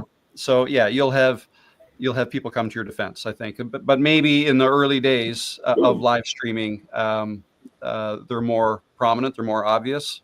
So, and hey, near family. Okay, good. You got it, Karen. All over it. That's why we're partners in crime. Thank you, What does a moderator do? They help you moderate or modify your chat. They police your chat for trolls, for spam, for scammy things, and they're able to put people in timeout, and they're actually able to block people from your live if you give them the permissions to. It's super easy to do it in the settings. You can even do it right on the live. Studio? And is that in YouTube Studio? Yes. Yep. Yes. There are some ninja troll fighters in the chat here. Susan at Artfully Becoming, she is one of our good friends, and she's a ninja troll fighter. Christie has moderated for me before. Let's see, Jennifer at what is Jennifer? Her channel name left me. Jennifer in Alaska has moderated for me before. Our own friend Peter Urbanowski is a troll fighting ninja for sure. He couldn't be with us tonight, but my friends are very, very kind to moderate for me. I think, and I don't want to say much more about this, but my issue is that one live, I was having a good time, but I had so many trolls that one really nice person said, I'll come back another time. This is just getting silly with all the trolls. And I thought, that's unfortunate. We won't come back. Yeah, but I'll keep plugging along. I'm not giving up. Thank you both. Oh, here's a good comment. Hello, Mel. Thanks for joining us. Agree. Mods. Mel, change your name. Networking. Mel, change your name. Mel? Sorry, what's that? I'm asking Mel, what does she mean by that? That's an interesting one. Mods are mods, not mods for networking.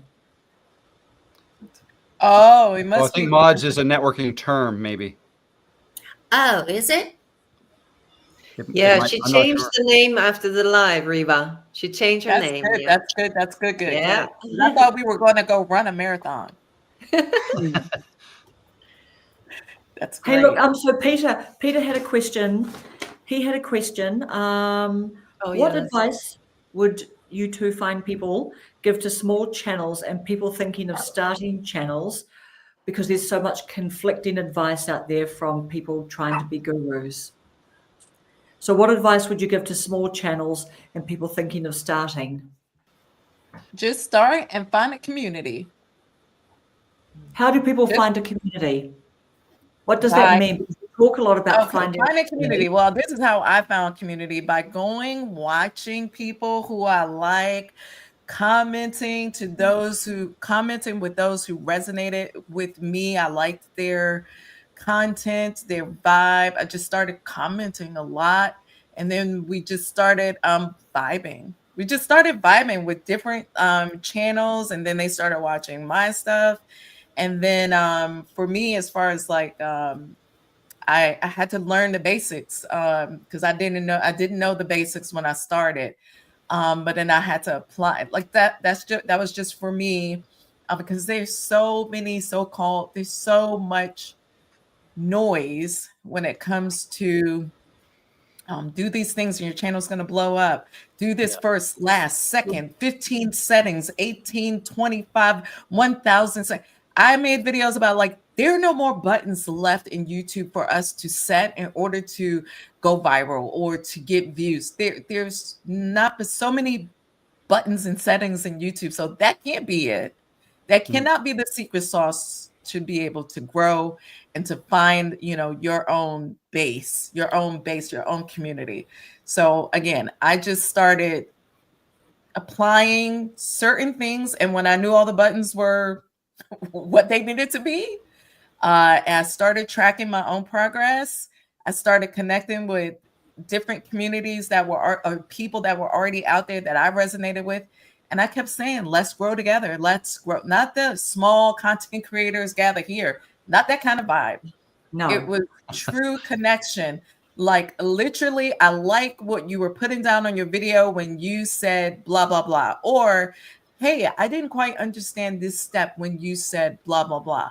And if that person, that creator actually commented back, if they took the time to see my comment and comment back, then I knew we had a connection. And it was consistent. Like I was watching their stuff and they were commenting.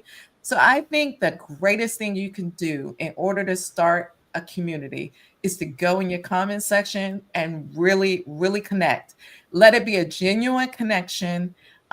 Give value to people in the comment section. You don't have to make a video. You can give value down in the comment section to other creators, not necessarily the creator who made that video, but if you see a whole conversation going down on in the comment section, go down there and join the conversation and then go out and check those people's channels because they have some things that they're teaching. So I learned a whole lot of stuff. I learned how to cook Jamaican food, and I don't cook a lot, but I love looking at it. And then even in your community, I learned with Nicola recipes. Like if I want Asian, like I know who to go to. If I want a t-shirt, I know who to go to. If I want to make an Asian meal, I know where to go. If I want Jamaican food, I know who to go to. Like this is what I'm talking about building community. Just start your channel. Ask the questions if you don't know where to start as far as settings and things. Once you get that figured out, do your best and find your people. Nice, Riva. Rob? Yes, I'll take a slightly different, where my mind went was that you really have to enjoy what you're doing. I agree with everything Riva just said. Finding a community is great advice. But when it comes to making videos, you really have to enjoy what you're making videos about. And you have to enjoy the whole process.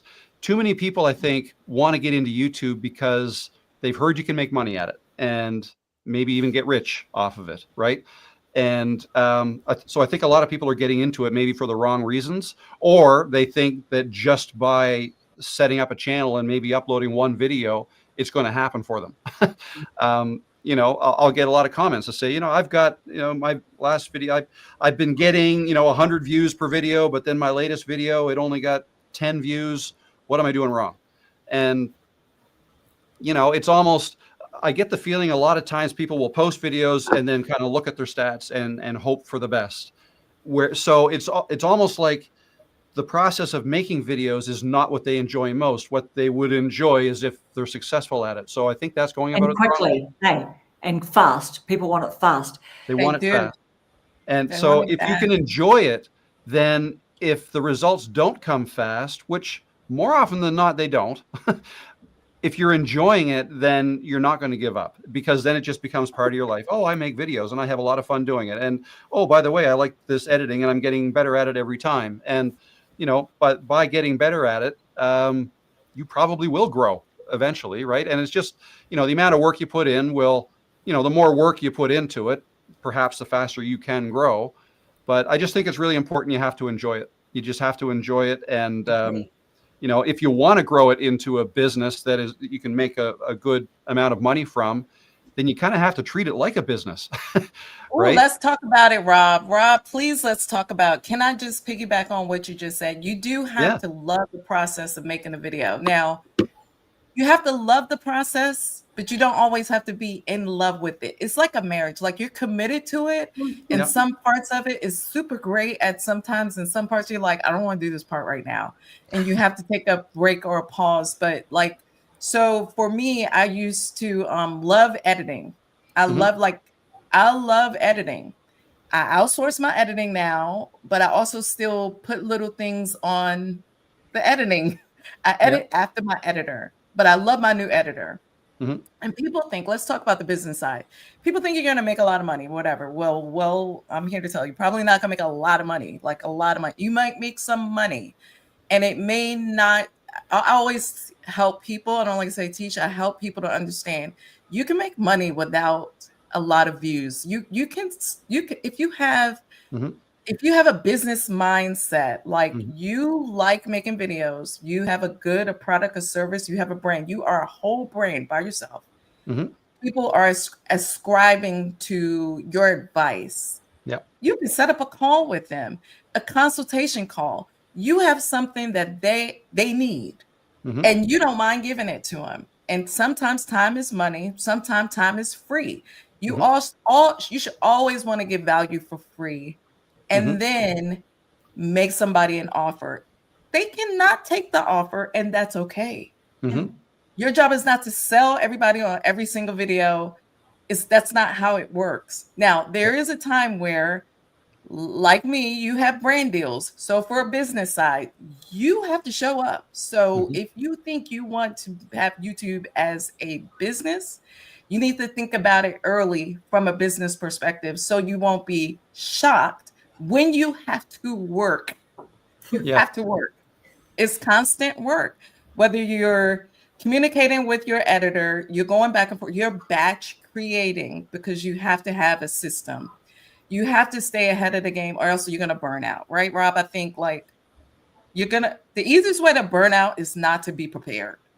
Like if you're always scrambling for your video idea, or you're scrambling, you made the video and now you put yourself on this impossible schedule to upload, 3 videos a week, or you just made a video on Monday and you want to get it up the same night, then that is a lot of stress that you created for yourself. Nobody else did that. You did that.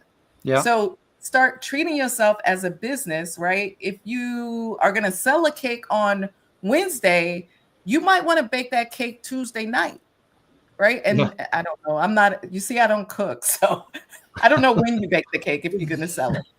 But what I'm saying is start treating it like a business so that you don't burn out early. And I think that's hard for a lot of people. I completely agree with what you said, like treating it like a business if you want to make money from it. But the thing is, I feel like, I don't know what the percentage is, but maybe 5% of the population has a business mindset, and the other 95% think in terms of how much money can I make per hour, and think in terms of a working 9 to 5 kind of thing, right? And if that is your mindset, and you're coming to YouTube and, oh, I heard you can make a lot of money with this, it's like, well, like, if you work at YouTube for a year, let's say, and you go pretty hard at it, I can almost guarantee you that after a year, if you did the math on how much money you're making per hour, it's going to be way low, right? And that's the same thing with starting a business, even if it doesn't even involve YouTube. Just if you want to open a restaurant, there's money you have to invest in order to open a restaurant, right? So with YouTube, it's sure there might be some things you have to buy, but most of the investment is time that you have to put into it. And if you're not prepared for it to have to wait to start getting the payback later, then maybe you're not cut out for it. I'm just people who don't have the business mindset. It just might not be for them, because there is risk. Like some people just can't handle, like, I need a certain amount of money every week from my boss, or I'm going to be nervous, right? If people have that mindset, then it might, not to say that they can't do YouTube, but maybe, don't quit your job. Like start YouTube on the side, build it up to a point where maybe you can see that you can build it into something else. But yeah, so business mindset, don't think of YouTube AdSense as being like this is how you're going to make it on YouTube, because usually it's not. Usually people who are successful with YouTube are successful because they're using YouTube to drive traffic somewhere else, like whether it's a course they're selling or a PDF or whatever it is, something else, affiliate, whatever. So anyways, I don't know, I'm just brain dumping now. Yeah. As you say, it's like personal branding and stuff. People are using it as a vehicle for driving off to. So Jennifer, introvert in Alaska, any thoughts on why some channels blow up with a tiny amount of videos, but equal in quality and message to smaller channels? I find that fascinating, the difference. This is that whole kind of, that some people believe YouTube was on easy mode because they might have blown up quickly. Like, what do you guys think about that? Those channels, have you analyzed any of those channels and tried to think about, like, Jen from Silver and Solo, you know what I mean? Yeah. She was popping in it. I personally think, first of all, she's a very personable person and very relatable person, and a very real, genuine person. Yeah. But I think, she actually popped in there in a space and time when there was nobody like her with her story. You know what I mean? Like, what are your guys' thoughts on that? Anyone but Rob, Riva? Yeah. Well, first of all, I love Jen's channel, Silver and Solo. Yeah. I would say she was one of the ones that inspired me to make my change when I did. And so many others. Yeah. So love her channel. I really enjoy finding outlier videos that have done really well for people with maybe smaller channels, and trying to figure out why. Like, why did this video do well? And just play it and watch it. So I watch a lot of videos like that just to try to figure it out. Like, what is it about this video? And sometimes it's the content. Sometimes it's just the persona, the way the person carries themselves, and that they're obviously being authentic, and you really want to listen to, like, what else are they going to say? Like, maybe they're a good storyteller, maybe the editing was good, maybe the thumbnail and the title was just, that's something that's trending now, it might have something to do with it. So I don't know if there's one way to answer that question as to why some channels blow up, because it could be any number of reasons. So I don't know if that answers the question. Do you have anything to add to that, Riva? Yeah, I do. I think it also depends on what niches, right? What niche those videos are blowing up. I do think topic and timing matters. I think, just for me, but for me, I had, I think, 74 videos at the time when I blew up. But I also do it, Rob, that I analyze the outlier videos, because I'm like, wow, they only had like 15 videos and they're, at like 100,000 views. And I'm like, well, why is this? It could be the topic. The ones that I found is topic based and timing. They got that topic at the right time and blew up. Yeah. Yeah. Maggie McCormick comes to mind. She's in Australia, and I think it was back in January, and I had her on my podcast. She might have been the last one I've had on the podcast that I had. And I interviewed her because I think she had 1,000 subscribers. And then within 2 weeks, she had like 140,000 subscribers. Like, that's how fast. She just went one video. Yeah. She went from 1,000 subscribers. One video got like 5 million views. And so I watched that video, and it's a great video. It's just, she's very personable. And so I don't know. That's the biggest outlier, I think, that I can remember. And how do you spell her? Like Maggie, the normal way? And MCC McCormack, ORMACK, something like that. Okay, cool. Well, we're all writing that down. Just purely, it's fascinating, right? Like, what do you, in the comments, like, people, what do you guys think? What do you think about when you see channels like really blowing up? Paula, were we talking about, there was like was it Broken Retired? Were we talking in a bit of a chat about some guy who's like really blowing up really fast, and he's just plonked his phone, and he's, the quality is just what you'd expect from someone fumbling around with their phone, hitting recording. Yes. Didn't he get he boomed up to 1 point something? But I think he's called like Broken Retired or something.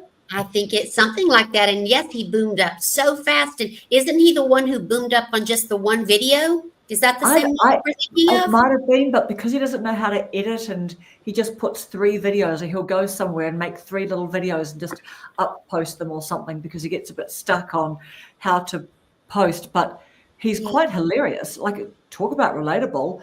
The phone's all off, everything. It's that breaking all the rules, literally, you know, looks like he's never watched a video, how to make a YouTube video. And it's completely raw. And he goes, I don't even know if I'm going to, just the whole thing, everything you can imagine, you know, is going wrong in the video. It must be endearing to people. I guess it must be endearing to people somehow, or give them hope that they can do the same thing, maybe. I don't know. Yeah. So when someone has a lot of subscribers, or we know that subscribers, we've been hearing that you don't need a lot of subscribers. So if you don't have a lot of subscribers, or if you do, for people who are starting out, at what point do you feel like, what's the natural progression? Is it making a course? Is it digital content? Like what would be the next step for them to grow, do you think? Start building an email list.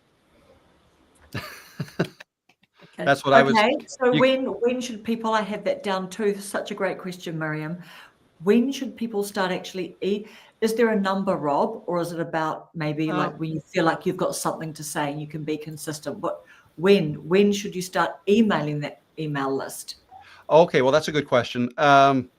So like when you could start it up, I would start that up as your first thing, even before you have an offer, before you have anything. Well, I guess to grow an email list, you kind of need something free to give away. Like you have a freebie, whether it's a checklist, a PDF, whatever it is. No, not necessarily, Rob. Sorry to interject. Like sometimes people have questions about a video or something, and you can say in your video, if you have any questions, reach out to me via email. That's how I started my email list. Okay. Nice. Yeah. That's perfect. That's perfect. So, yeah, I guess the bottom line is if you start building an email list, that's your way to start building your business outside of YouTube, with YouTube's help, but outside of YouTube. And I feel like the easiest way to let that kind of happen organically is if you have something free that you create that people can download and get for free in exchange for them entering their name and email address. And then, think about it. Like what do you think you want to offer? Do you want to write a book? Do you want to write an ebook? Do you want to create a digital product, a course? Do you want to start offering coaching? Whatever you end up wanting to do, that can come later. You can decide on that later. In terms of when you can offer this free thing, as soon as possible. I started mine too late. I wish I had started it sooner. I had a viral video last July, but it wasn't until August. Well, when that was happening, I'm like, oh my Lord, I wish I had a freebie that I could be collecting email addresses right now, but I didn't. So I created it, and then but I still don't have a proper funnel set up. I'm working on that, but I'm kind of approaching it with you guys remember the movie what's it called? Social Network, the story about Facebook. I like that philosophy, whereas like Mark Zuckerberg was building this Facebook thing. His business partner thought, we need to start selling ads. We need to start making money. And Mark Zuckerberg was like, no, let's just build this thing. Let's just build it big. Let's see how big we can build it first. The money thing can come later. So I guess I kind of think of it that way, like build a list. Eventually you can have something to offer. And then, anyway, I don't know if that's the right way to do it, but that's kind of the way I've been doing it.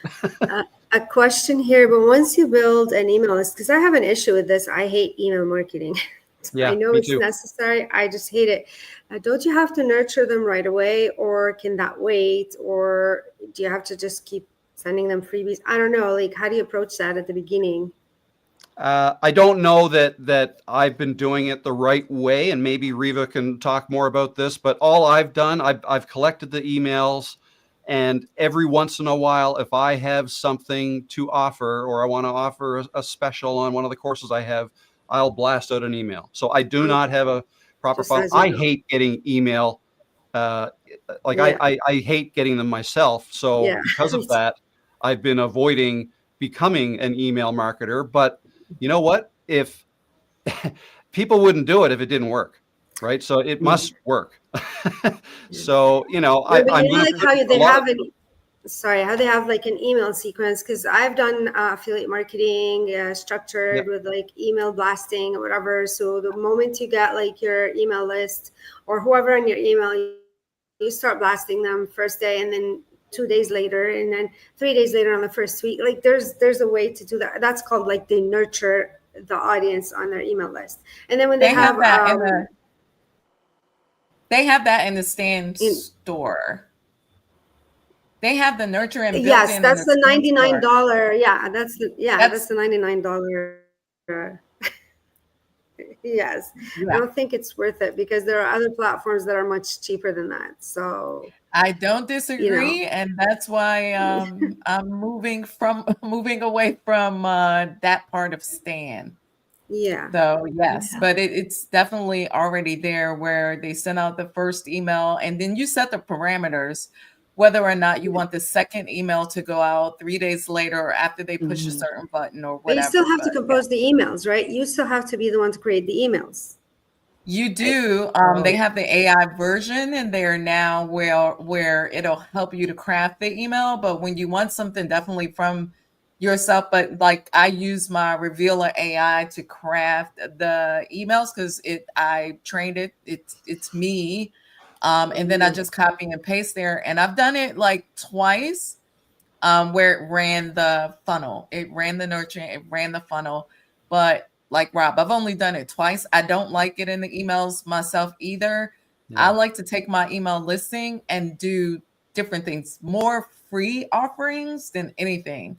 Yeah. And for me, I build my email listing from offering free PDFs made from Canva off of what I was teaching in my video. So a lot of times I thought about myself when I learned things on YouTube, that a lot of times I was running around taking notes on change this button, push this setting, or this is the system. I would write those things down. And it occurred to me that when I'm making videos, why don't I just make a cheater guide, I call it, or a downloadable that people can make their own books? Because who's going to buy, like, I thought about making a YouTube book, right? Like, but I'm like, who's going to read about doing YouTube?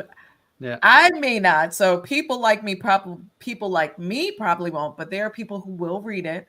Yeah. But would I enjoy writing a book about how to do YouTube? Nope. So what I did was, for every one of my videos, if I were teaching a particular system or camera confidence or 3 points, I would just have a digital download accompany that video. And if they wanted it, they would go get the free PDFs and they would make their own book. So that's more value for free. It didn't take me long to do it because I was already making the video anyway. I already had to make the video, type it out, or, the points. Not like I don't read the whole thing, but I have a framework. And so because I was already writing, let me just make them a branded in my colors, all the things in my voice, a guide that they can stick in a binder and use it when they're uploading. So they don't have to be fearful about, let me see if I change this setting, or what did Riva say about the title amount of characters and what are the keywords? So they didn't want people fishing and running around to try to do it. And that's how I was able to start my email listing. I brought value. Yeah. Sorry, Riva. Yeah, go ahead. I'm sorry. Oh, I'm just saying, so both of you don't do a regular email, like you don't do a weekly email, you'll just do a sporadic one. Is that what you're both doing? That's what I do, just sporadic, but I am working on a proper funnel. But like what you were saying about, like, I think you mentioned that you can buy one through, what was it, Stan Store or whatever.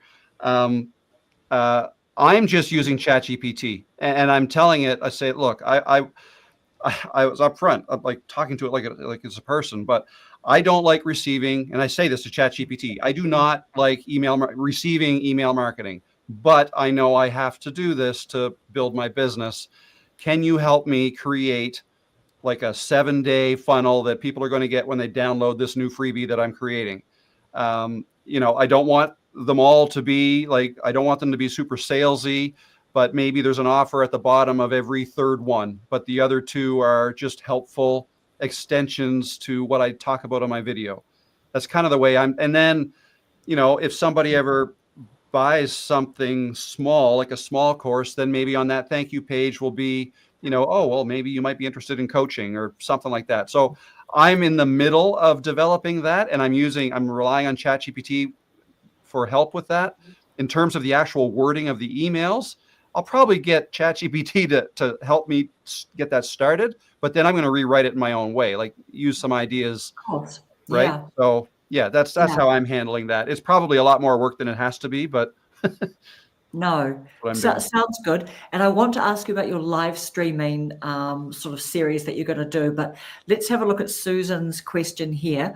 What is a good email platform? And honestly, we can spend so much time watching so many YouTube videos about this thing, that thing, that thing.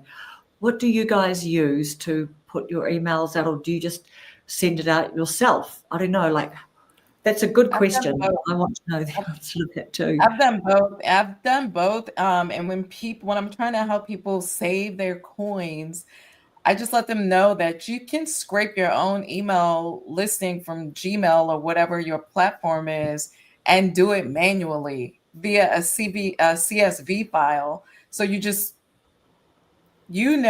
you're using the right email address for your YouTube channel, that the people who you're going to contact with is in your Gmail. Like if they bought something from you or if they've contacted you, you know who they are. They're not like literally your cousin. They're people from YouTube. So you can just take their email listings and build a spreadsheet behind that. I upgraded my Stand store once I started to do so many free downloadable guides, and they were flying off of the shelves. Like I was getting so many notifications every time I would upload a video and was getting 4,000 views or whatever I was getting. It was like I was getting so much email traffic. So now I would say from that, it's probably like 400 emails, 375, 400 emails that I have from the Stand store, from downloadable guides. Wow. And so I just clicked there, and I knew I was going to want to gather those emails at some point. So I sacrificed the $99 and I upgraded, and I'm still on the $99 plan, but I'm moving to school. So I'm going to be back on a $29 plan for Stan, because until I decide to completely get off of Stan, because I'm not going to be doing that anymore. There are a couple of email platforms that are free though. There's system.io. It could take, and you could do email marketing through that. You could do your own funnel, which I don't suggest. It's pretty complicated, but for email marketing, they have free up to a certain number of subscribers, maybe 2,000, I forgot. And then you could upgrade if you want. There's also Beacon AI on the free platform, on the free plan. You get email marketing. I didn't delve into that too much, so I don't know how many subscribers you get or what's the limit, but you could do that there. And I'm talking about automation. So you could automate your email marketing like that. Once you have your text that you want to do, email 1, 2, 3, and then it'll automate. It'll send them by itself. You have to do it once, and then it goes. So these are free that I know of. That's so cool. Could you post in the comment, like the name? For some reason, I cannot join the chat. I've been trying. I can't.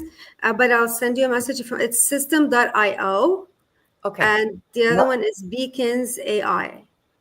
But I'll send you a message later. Okay. And what about you, Rob? What do you use to send your emails out? I use Kajabi, Kajabi. It's not just like it's not cheap. It's $199 a month. But that's where I host my website, my courses, my community, Creators Cove. The community is there. It's my payment processor, so I don't need a Swipe. Whatever. It integrates with Stripe, right? And my PayPal account, so it pays me instead of having to go through Stripe directly. What else does it do? And the email, the funnel system, you can design the funnel system and automation. So when I was talking about setting up a funnel, it's my contact management system too. And whenever anybody buys anything, it'll be right there. I can click on a customer's name and see everything they've ever bought, whatever emails they've ever received from me. The emails that I send out from within there. Even though I have my own email address, work with at robthemaritimer.com, and I've got that set up through Gmail, but it's all connected to Kajabi. So when I set up the funnel, you can put in rules. Like if somebody just downloaded a free thing and now they're in this funnel where they're going to get an email every day for 7 days, they can unsubscribe at any time. But also if they buy something after getting email number 2, well, then you can say, okay, if they buy this thing, then they get this tag. And then that means they don't get any more of those emails, right? So there's a whole bunch of automation things like that you can do. It can get complicated, which is why you kind of almost have to draw it out on a whiteboard, like a whole bunch of if-then statements. Like if they get this, then put them over to this. Or if they buy this thing, then there's a new funnel that they're going to get, like an onboarding funnel for a course that they bought. Or that's all in there. Yeah, it can be very complicated. Very messy. It is complicated. It's I definitely when I looked in Stan, I was like, wait a minute, you almost need a degree. Like it is the worst flow chart ever. And I'm like, I forgot what it was that I was gonna give them. Yeah, very complicated. But you know what? For people who ask me, like, I just want to start with a mailing list. I don't know what I have. I don't have anything to offer yet. I just want to start collecting emails, and I want to do it semi-automatically. I would just point them to like MailChimp or something like that, right? You can start with MailChimp, and if you ever, they have some automation tools, and you can, upload your landing pages there too.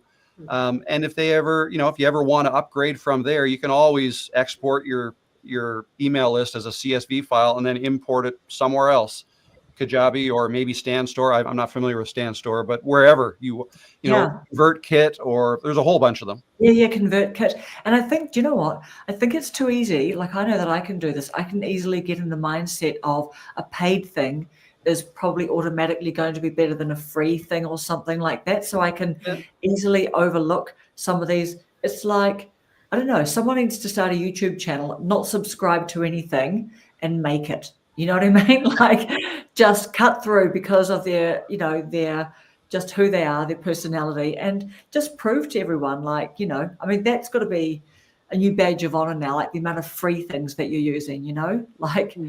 So those are great tips, Christie, about those couple. So we don't need to like overcomplicate it when we're starting small. We just need to just take that next step and do it, right? Because so you've got 10 people, 20 people on your email list.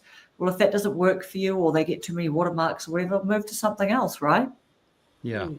And then just start making videos. Just the focus, I think, should just be, and my focus still is, except these last 2 weeks I've been working on this thing, but for the most part, I'm focused. I'm still building something, and I don't know how big it's going to get, but I'm still building a community. And eventually, if I have something that most people, a lot of people will want, then maybe there'll be a payoff. But so it's long-term thinking. Tell us about your thing you're building.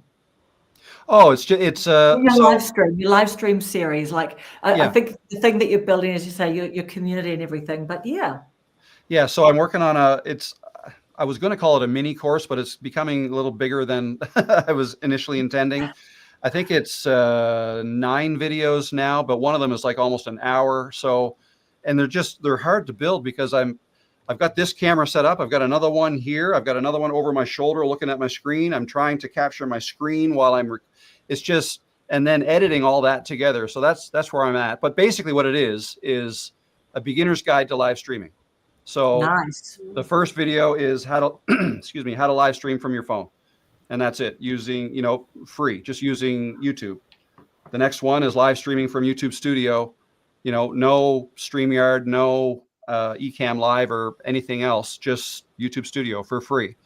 And then every video gets a little more complicated. Let's add another camera. Let's add another mic. Let's add a monitor and start screen sharing. So it's funny because over the weekend, and I think Friday, I was doing these test live streams because I was filming myself doing a video, like making one of these videos. I had to go live, right? I wanted to record myself going live. So I went live, and then all bunch of people started showing up, which is great because now that's going to be in the course.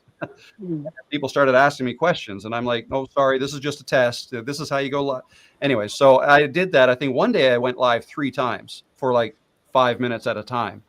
And by the end of it, somebody said, one of my regular viewers said, this is way over my head. Well, I think it was my last video. So it was supposed to be over your head. It was, you have to watch the first videos first. Yeah. At that point, we had 3 cameras and 2 monitors. And anyway, so that's what I'm working on. Wow. Yeah, I mean, your live streams Hey, are just, Karen. yes, darling. I have a question for you. The chat has a question for you. Oh, I'm going to yes. say question for Rob. What is Yes. viral? What does one call viral for their channel? What's that? What constitutes virality? That's kind of I mean, the way I look at it, I mean, it's different for everybody. Like, so when I had 3,000 subscribers and then I have one video get 150,000 views in a week, to me, that's viral.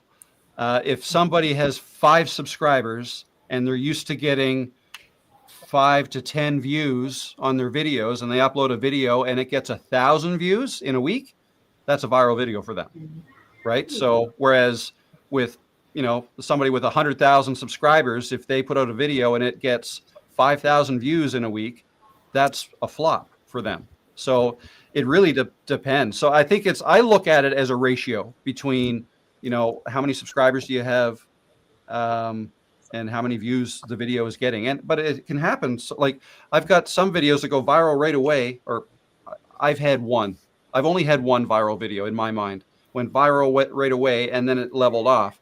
I've had other videos that kind of don't do very well at all, and 6 months later, all of a sudden, it's doing this. So not a viral video, but so there's no consistency to that kind of stuff, which is why I find it's almost dangerous to get too deep into the analytics. Like, you can use the analytics as a tool and try to learn some things from it, but you know, I think the best way is just to keep making content and just try new things, and just keep getting better as you're trying new things. And don't focus too much on trying to go viral, because it may or may not happen. And I'll tell you this too, when that video did go viral, I had a really good month, right? I made a bunch of money that month. It was my 2nd month monetized. But then, you know what? My next 4 or 5 months after that, it all went down. It was all worse. But then the channel started to almost get some, I was still making 2 to 3 videos a week. So I was still building the channel. So now the views started to go up, but now my views are up, not from one video, but from 100 videos. Your body of work, yeah, and the compound interest, isn't it? Basically, yeah. Every video you upload is like a little mini asset you're throwing into your channel. Yeah. It's kind of the way I look at it. Yeah. Who also? So we can wrap shortly, guys, just because just really appreciate. So I think we had a question from Jennifer. Maybe we can take this as one of our final sort of questions. What about the giveaway? Are there certain parameters you have to follow when you're doing a giveaway? And then I think she's got here we go. If you've got a physical item to give away, that's interesting. So I've never done that. I've never given a physical thing away. I've never done a giveaway. Yeah. I did my 100th live stream. I gave some courses and coaching away. And I found it the day before. It was an app. I think it was called Nightbot, I want to say. And it automatically, anybody who was in the chat, I would say, I have to find it. Anyway, it's on my channel, if you go to the live tab, the one that's called Let's Celebrate, and I put a little party hat on Peanut, and it was, what was it? Yeah, I had to give a word. I would basically say, okay, the special word for this draw is, and then I'd have to type it in and I'd say it. And then everybody who was in the chat, whoever entered that word, would automatically get entered into this Nightbot system that is connected to my channel. And then I would press a button and it would automatically pick a winner. So that's the way I did that. It was a lot of fun. But no, I have never given away a physical item. I think that'd be, I don't know, I've thought about it, but how, shipping, right? If somebody in New Zealand wins versus somebody who wins down the street, right? So that would be complicated, I think. So I have a request before we go, because I have to go, but I want to make sure that we highlight the other people that's on this live to see what they have coming up next real quick before we go, because it's not about us. It's about everyone here on this panel here. So Pernilla, what you got coming up next? I don't know. I think I'm gonna jump on the challenge, like the 8 things that Jace has on her YouTube channel. yes. She made a video about like 8 things that I can't remember exactly now, but something Changed like your life. My life Yeah. has changed. exactly your niche or like what you're doing. How they change your life. So I'm thinking about 8 things that I want to do, because I thought that was really, really interesting, and I saw more people hop on that challenge. So I think I'm gonna do that. Good. Okay, so that's your next content. Do you have? I think so. Yeah. Do you have product, good, or service that you offer? Are you offering coaching? I know you're a mindset personal development. I have an ebook on my store. I have a link in my description, and it's called From Overthinking to Action. So Okay. yeah. So and that's a plug. when you buy, sorry. That's a plug. I was putting a plug out there for you. Yeah, thanks. And also, I want to mention when you buy the ebook, you will also get access to my custom GPT that I made. So I put like all my tools, all my exercises, and all the mind shifts that I teach on my channel. So I put everything in this custom GPT, so that you can, like you, Riva, you have the custom one. Yeah. So yeah, if you want like a mindset shift or an exercise, you can just hop in there. So a better version still, but it's super, super exciting. All right, Christy, what do you have coming up next, and what do you product, good, or service? I'm just trying to help beginners who want to start digital marketing or creating and selling their own digital products, because I took a lot of courses on that.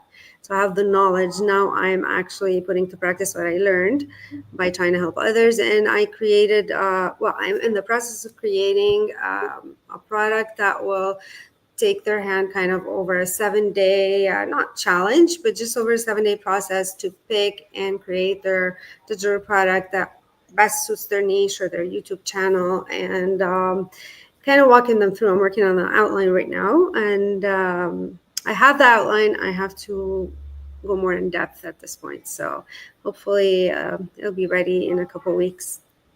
Pretty much. Great. Miss Paula. Yes. Well, I'm going to continue with the lives because I really enjoy those. And as soon as I let the dishes pile up for a couple of days, I'm going to do one of my random dishwashing diaries lives. I really enjoy those. And I'm a little bit behind on my Hilda Joy shorts. I really enjoy my alter ego, Hilda Joy, who's real Southern and talks like this. Hilda Joy, and I'm sorry, y'all, but she likes to make fun of the big whoop-de-doo YouTube creators. So yeah, I've got a couple of Hilda Joy shorts coming out this week. Oh, we've got a couple of those guys here today. I know. So sorry ahead of time. Paula's like, what questions can we ask our big little tuners? All right, so she's going to be making fun of Rob because I'm not a big YouTuber. I might be. Yeah. All right, Miriam, what do you got going on, hon?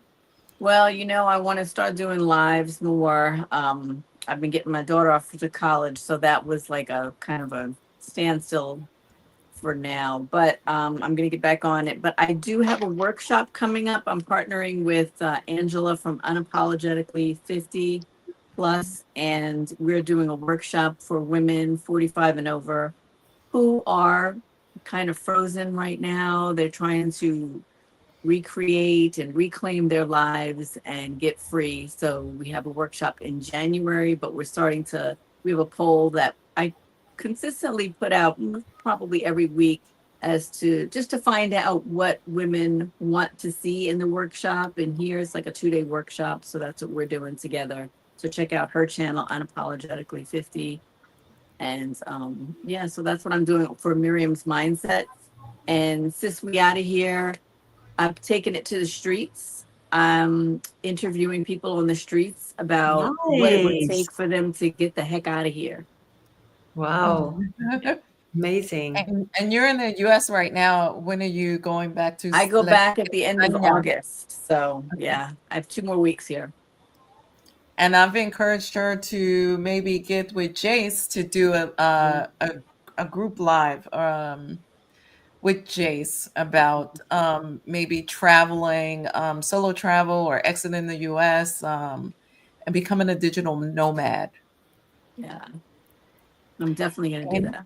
I talked to her twice already, so we're on each other's radar. Nice. Good. Jace is in the chat anyway, so she can hear. And then Karen, what are you working on? So I'm working on just sort of getting my school community going. And also my next video is going to be about just using digital whiteboard apps and how to like incorporate that into a video, just because I've done that recently and I looked up lots and lots of videos. It's been on my mind for so long.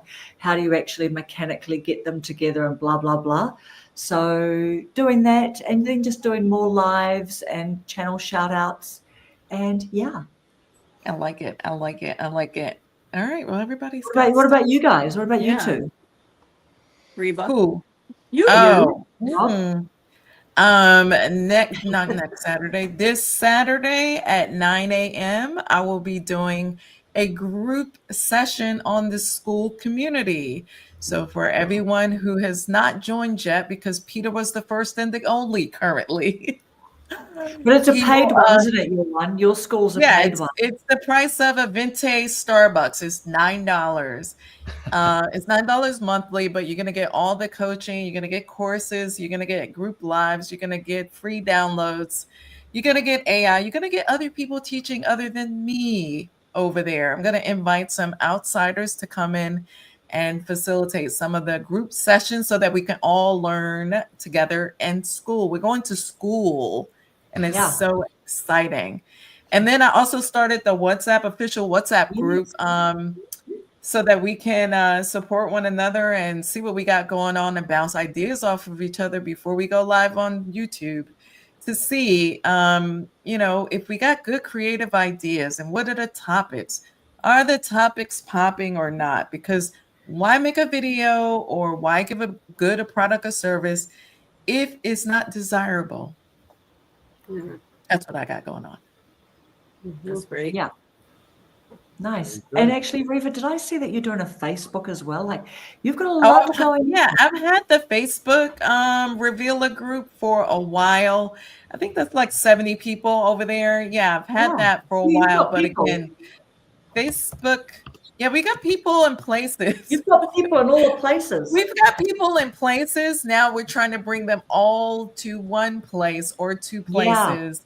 Because I just think that I love how the WhatsApp group is happening. So that's completely free. You guys are already talking to each other crazy. It's amazing over there.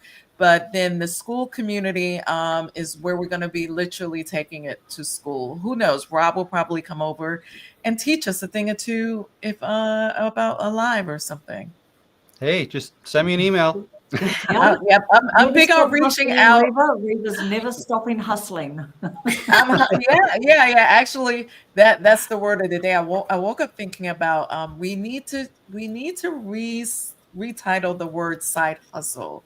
It is our side purpose, side business. It's not a hustle. Because when you title it a hustle, you feel tired before you start. It's exhausting. True. Exactly. Yeah. That's so true. And also, you know what else as well? It's like the word hustle has got like slightly seedy connotations as well, hasn't it? Like, you know? Yeah, it's 1990s, Washington, D.C. You're hustling. Yeah. You're hustling. Yeah. We're in the low That's not what we're doing. That's not what like, we're doing. Not in this season, not in our GenX wonderfulness. We're not doing that. We have purpose to give, and that's what we're doing. Yeah. And so what about you, Rob? You've got your lives tomorrow? Yeah. So I go live every Tuesday. I'll be live tomorrow, probably for 3 hours. Yeah. I've been trying to shorten them, but I just can't. I don't know. You can't. If You I can't get all the questions, then anyway, yeah. So I'll go live tomorrow. I'm still working on this this mini course for live streaming, so I'm probably going to talk about that a little bit tomorrow. I want to come out with a video on Wednesday. I think it's going to be, I mean, I've got all kinds of ideas, but somebody recently said something about, I don't feel like I'm expert enough to talk about anything on YouTube. What could I talk about? So that's, and I've talked about this before, but I want to say it's going to be something like, I'm not an expert either. Like I'm not an expert. And so it's going to be some kind of angle around that. And then the other one I want to make is, which is probably next week, is I want to get downtown Halifax, which is the city that I live near. It's not huge, it's like 500,000 people, but that's big for me. Like I don't like, we talked about this a little bit earlier. I can't remember who mentioned it, but about being an introvert and not like, I think it might've been you, Miriam, not liking to get outside and make videos out in public. I don't either. That's why, like, I live in a rural area, so I'm usually outside where there's nobody else around. But I'm going to force myself to go downtown on the boardwalk where there's loads of people and make a video. And you're going to see me be uncomfortable. I'm going to struggle through it. And I'm just going to prove that if I can do it, you can do it. So that's a video I want to make.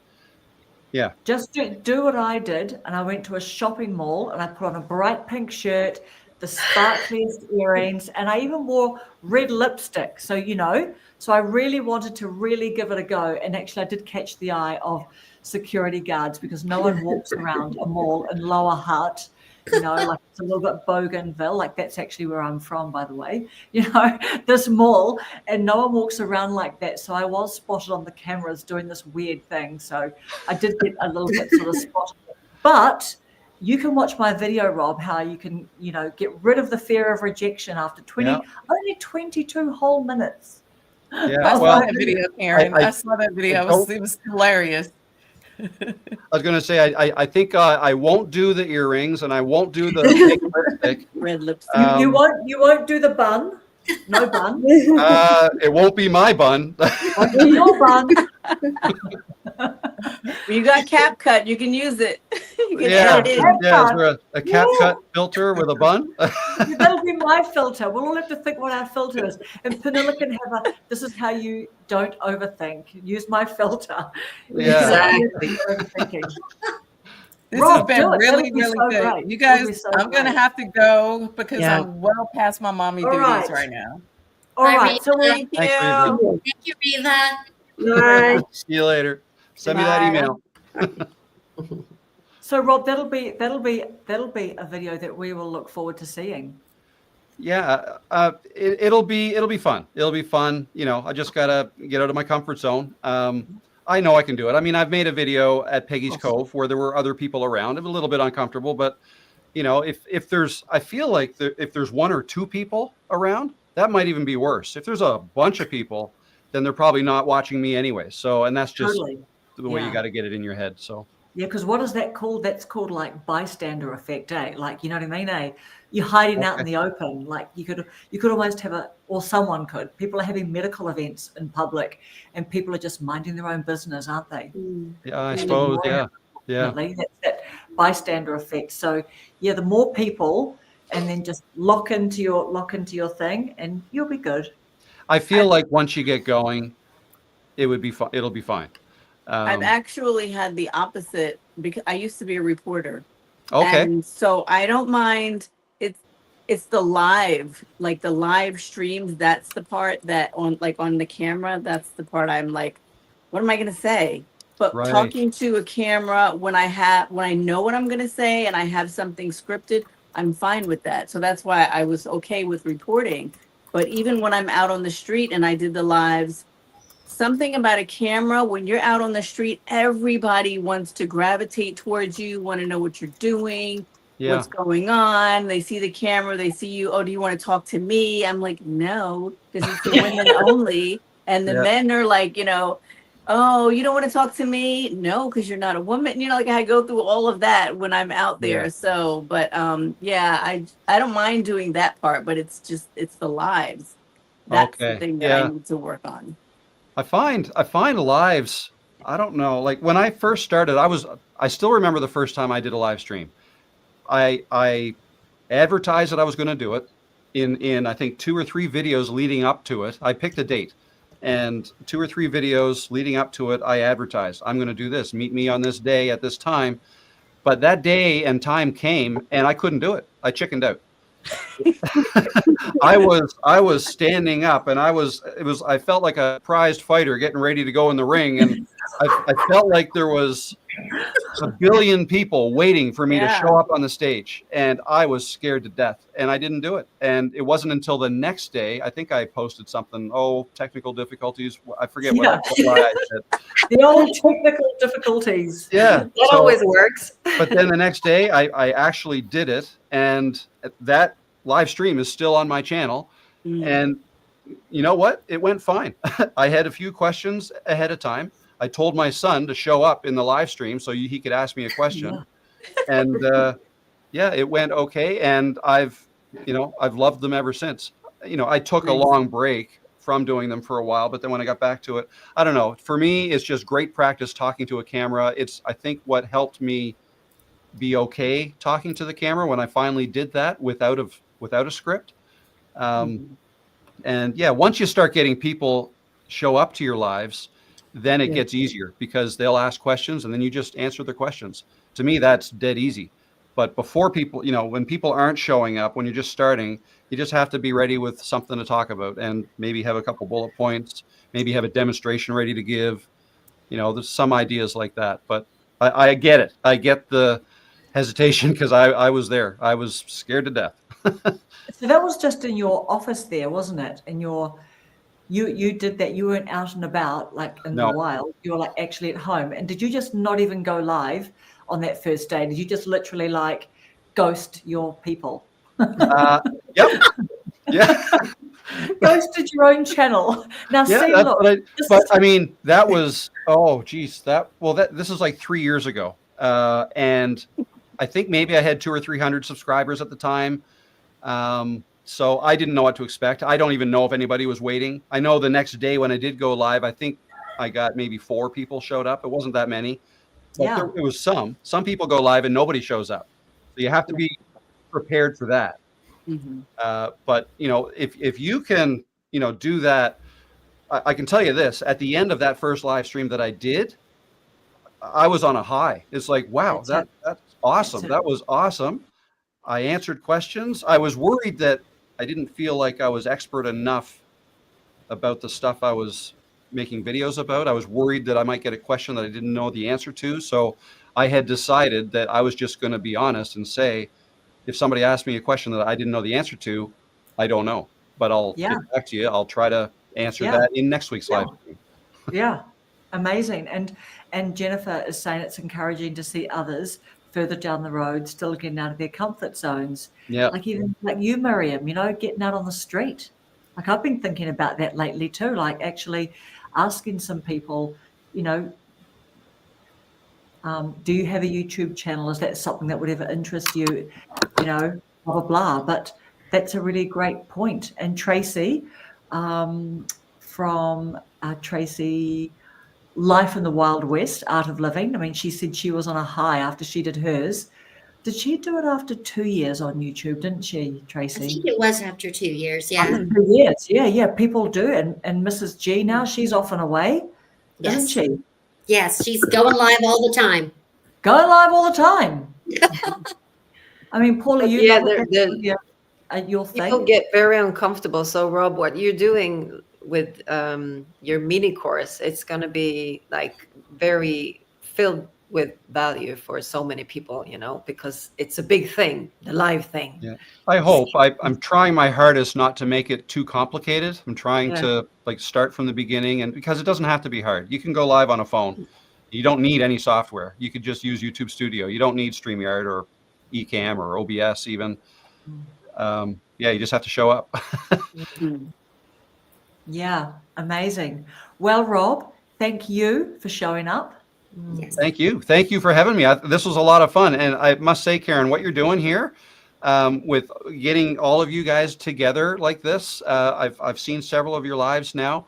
I think it's awesome what you're doing. You're building a community. You're helping others build their communities, and you're sharing ideas. And I think that's part of what it's all about. Keep doing what you're doing, and best of luck to all of you here. Yeah, amazing. And I think, and just so much, thank you everyone who's joined us in the chat. And so, Rob, are you sort of open to, like, when you can sort of fit it into your schedule, are you open to, because people in the chat might be thinking who do lives and group lives, because let's shout out some of your people. You've got some amazing people who are just part of your community, like Brooke and Steve. And can you just tell us, you know, who you can remember off the top of your head who are doing some group lives? Because I definitely noticed a couple of weeks ago when you talked about lives, and I thought that was such an amazing point when people are talking about the fear of the camera and everything like that. And you said, go live, get into live. It'll just really breaks down that, what do they call it, the fourth wall or something, don't they? You know, just really, you just get really jiggy with it, and you can't be fake or anything, you know. But I saw a big uptake in people doing some lives activity. It was all coming into my feed. So, you know, that was really amazing thing. But you've got, who of your members that you can think of that do some group lives and some lives and stuff? Yeah, there's a lot. I mean, I'm noticing a lot of people in the chat here, actually, from my own. So, but yeah, no, I've dropped in somebody who recently started going live, JB. Yes. That's BEA is his last name. I think, where is it JAEB? Let's put some in the comments here. JAYBEA, JB. And I think he's got a couple hundred subscribers. He's pretty new at this, but he's going live. He's showing up. So he's doing great. Steve Brocky is another guy I know he's from Scotland. He's doing great. Brooke Sears, you mentioned Brooke. I think she's doing great. She's in the States. And she made this one video that I thought was hilarious about if YouTube Studio was a person. If you guys haven't seen that, check that out. No, yeah, amazing. Okay, if YouTube Studio was a person. Yeah, by Brooke. And I mean, there's Brian Johnson shows up in my lives quite often. He's been a big inspiration of mine. So there's lots. There's I'm going to forget all. I mean, yeah, of course you are. Tracy, Jace, no yes, Jace, Tracy, Jennifer from Alaska, Catherine Price. I see her here in the. She's all. You know what? Wherever I go, whatever live stream I drop in on, Catherine Price is there. Yes, nice. She is. Yeah, and she's a raving there fan. She is. Yep, here she is, and she did one this morning, and she is a raving fan. And I have to say, Rob, like, you have got the depth, you've got the width, but you've really got that depth, you know, like when they talk about having 1,000 true fans and everything. And the other thing too that had occurred to me before is, you know, when you get people that just sort of want to like make it big and go viral overnight and everything, and you're thinking, dude, I've just been slogging away. You know, you keep on reminding people, I've been slogging away. I've tried things. I've done so many Camtasia, like proper YouTuber type videos, you know what I mean? Where the whole thing, you know, and then when you just like tossed it out the window and you tried some other things. So, you know, you're very patient when you know, just keep responding to people, because it's the first time that person's asked. So you can't act all pissed off with them, you know, like, hey, dude, you can do some work and stop one. You have to get used to answering the same questions over and over. You do. And you know what? And you can't be in this for, you know, you either love this type of work and you've got patience as a teacher, because people do want you to teach them stuff. That's what you're doing, or you haven't, And So that's when you say you've got to like what you do, because you've Absolutely. got to keep doing it. Yeah. Yeah. Otherwise, what's the point? Like, it's almost like a lifestyle. Like, I'm doing this as a career, and I'm turning this into a career. But still, even if I didn't make any money from it, if I didn't need to make money from this, I'd probably still do this because I really enjoy it. Yeah, that's right.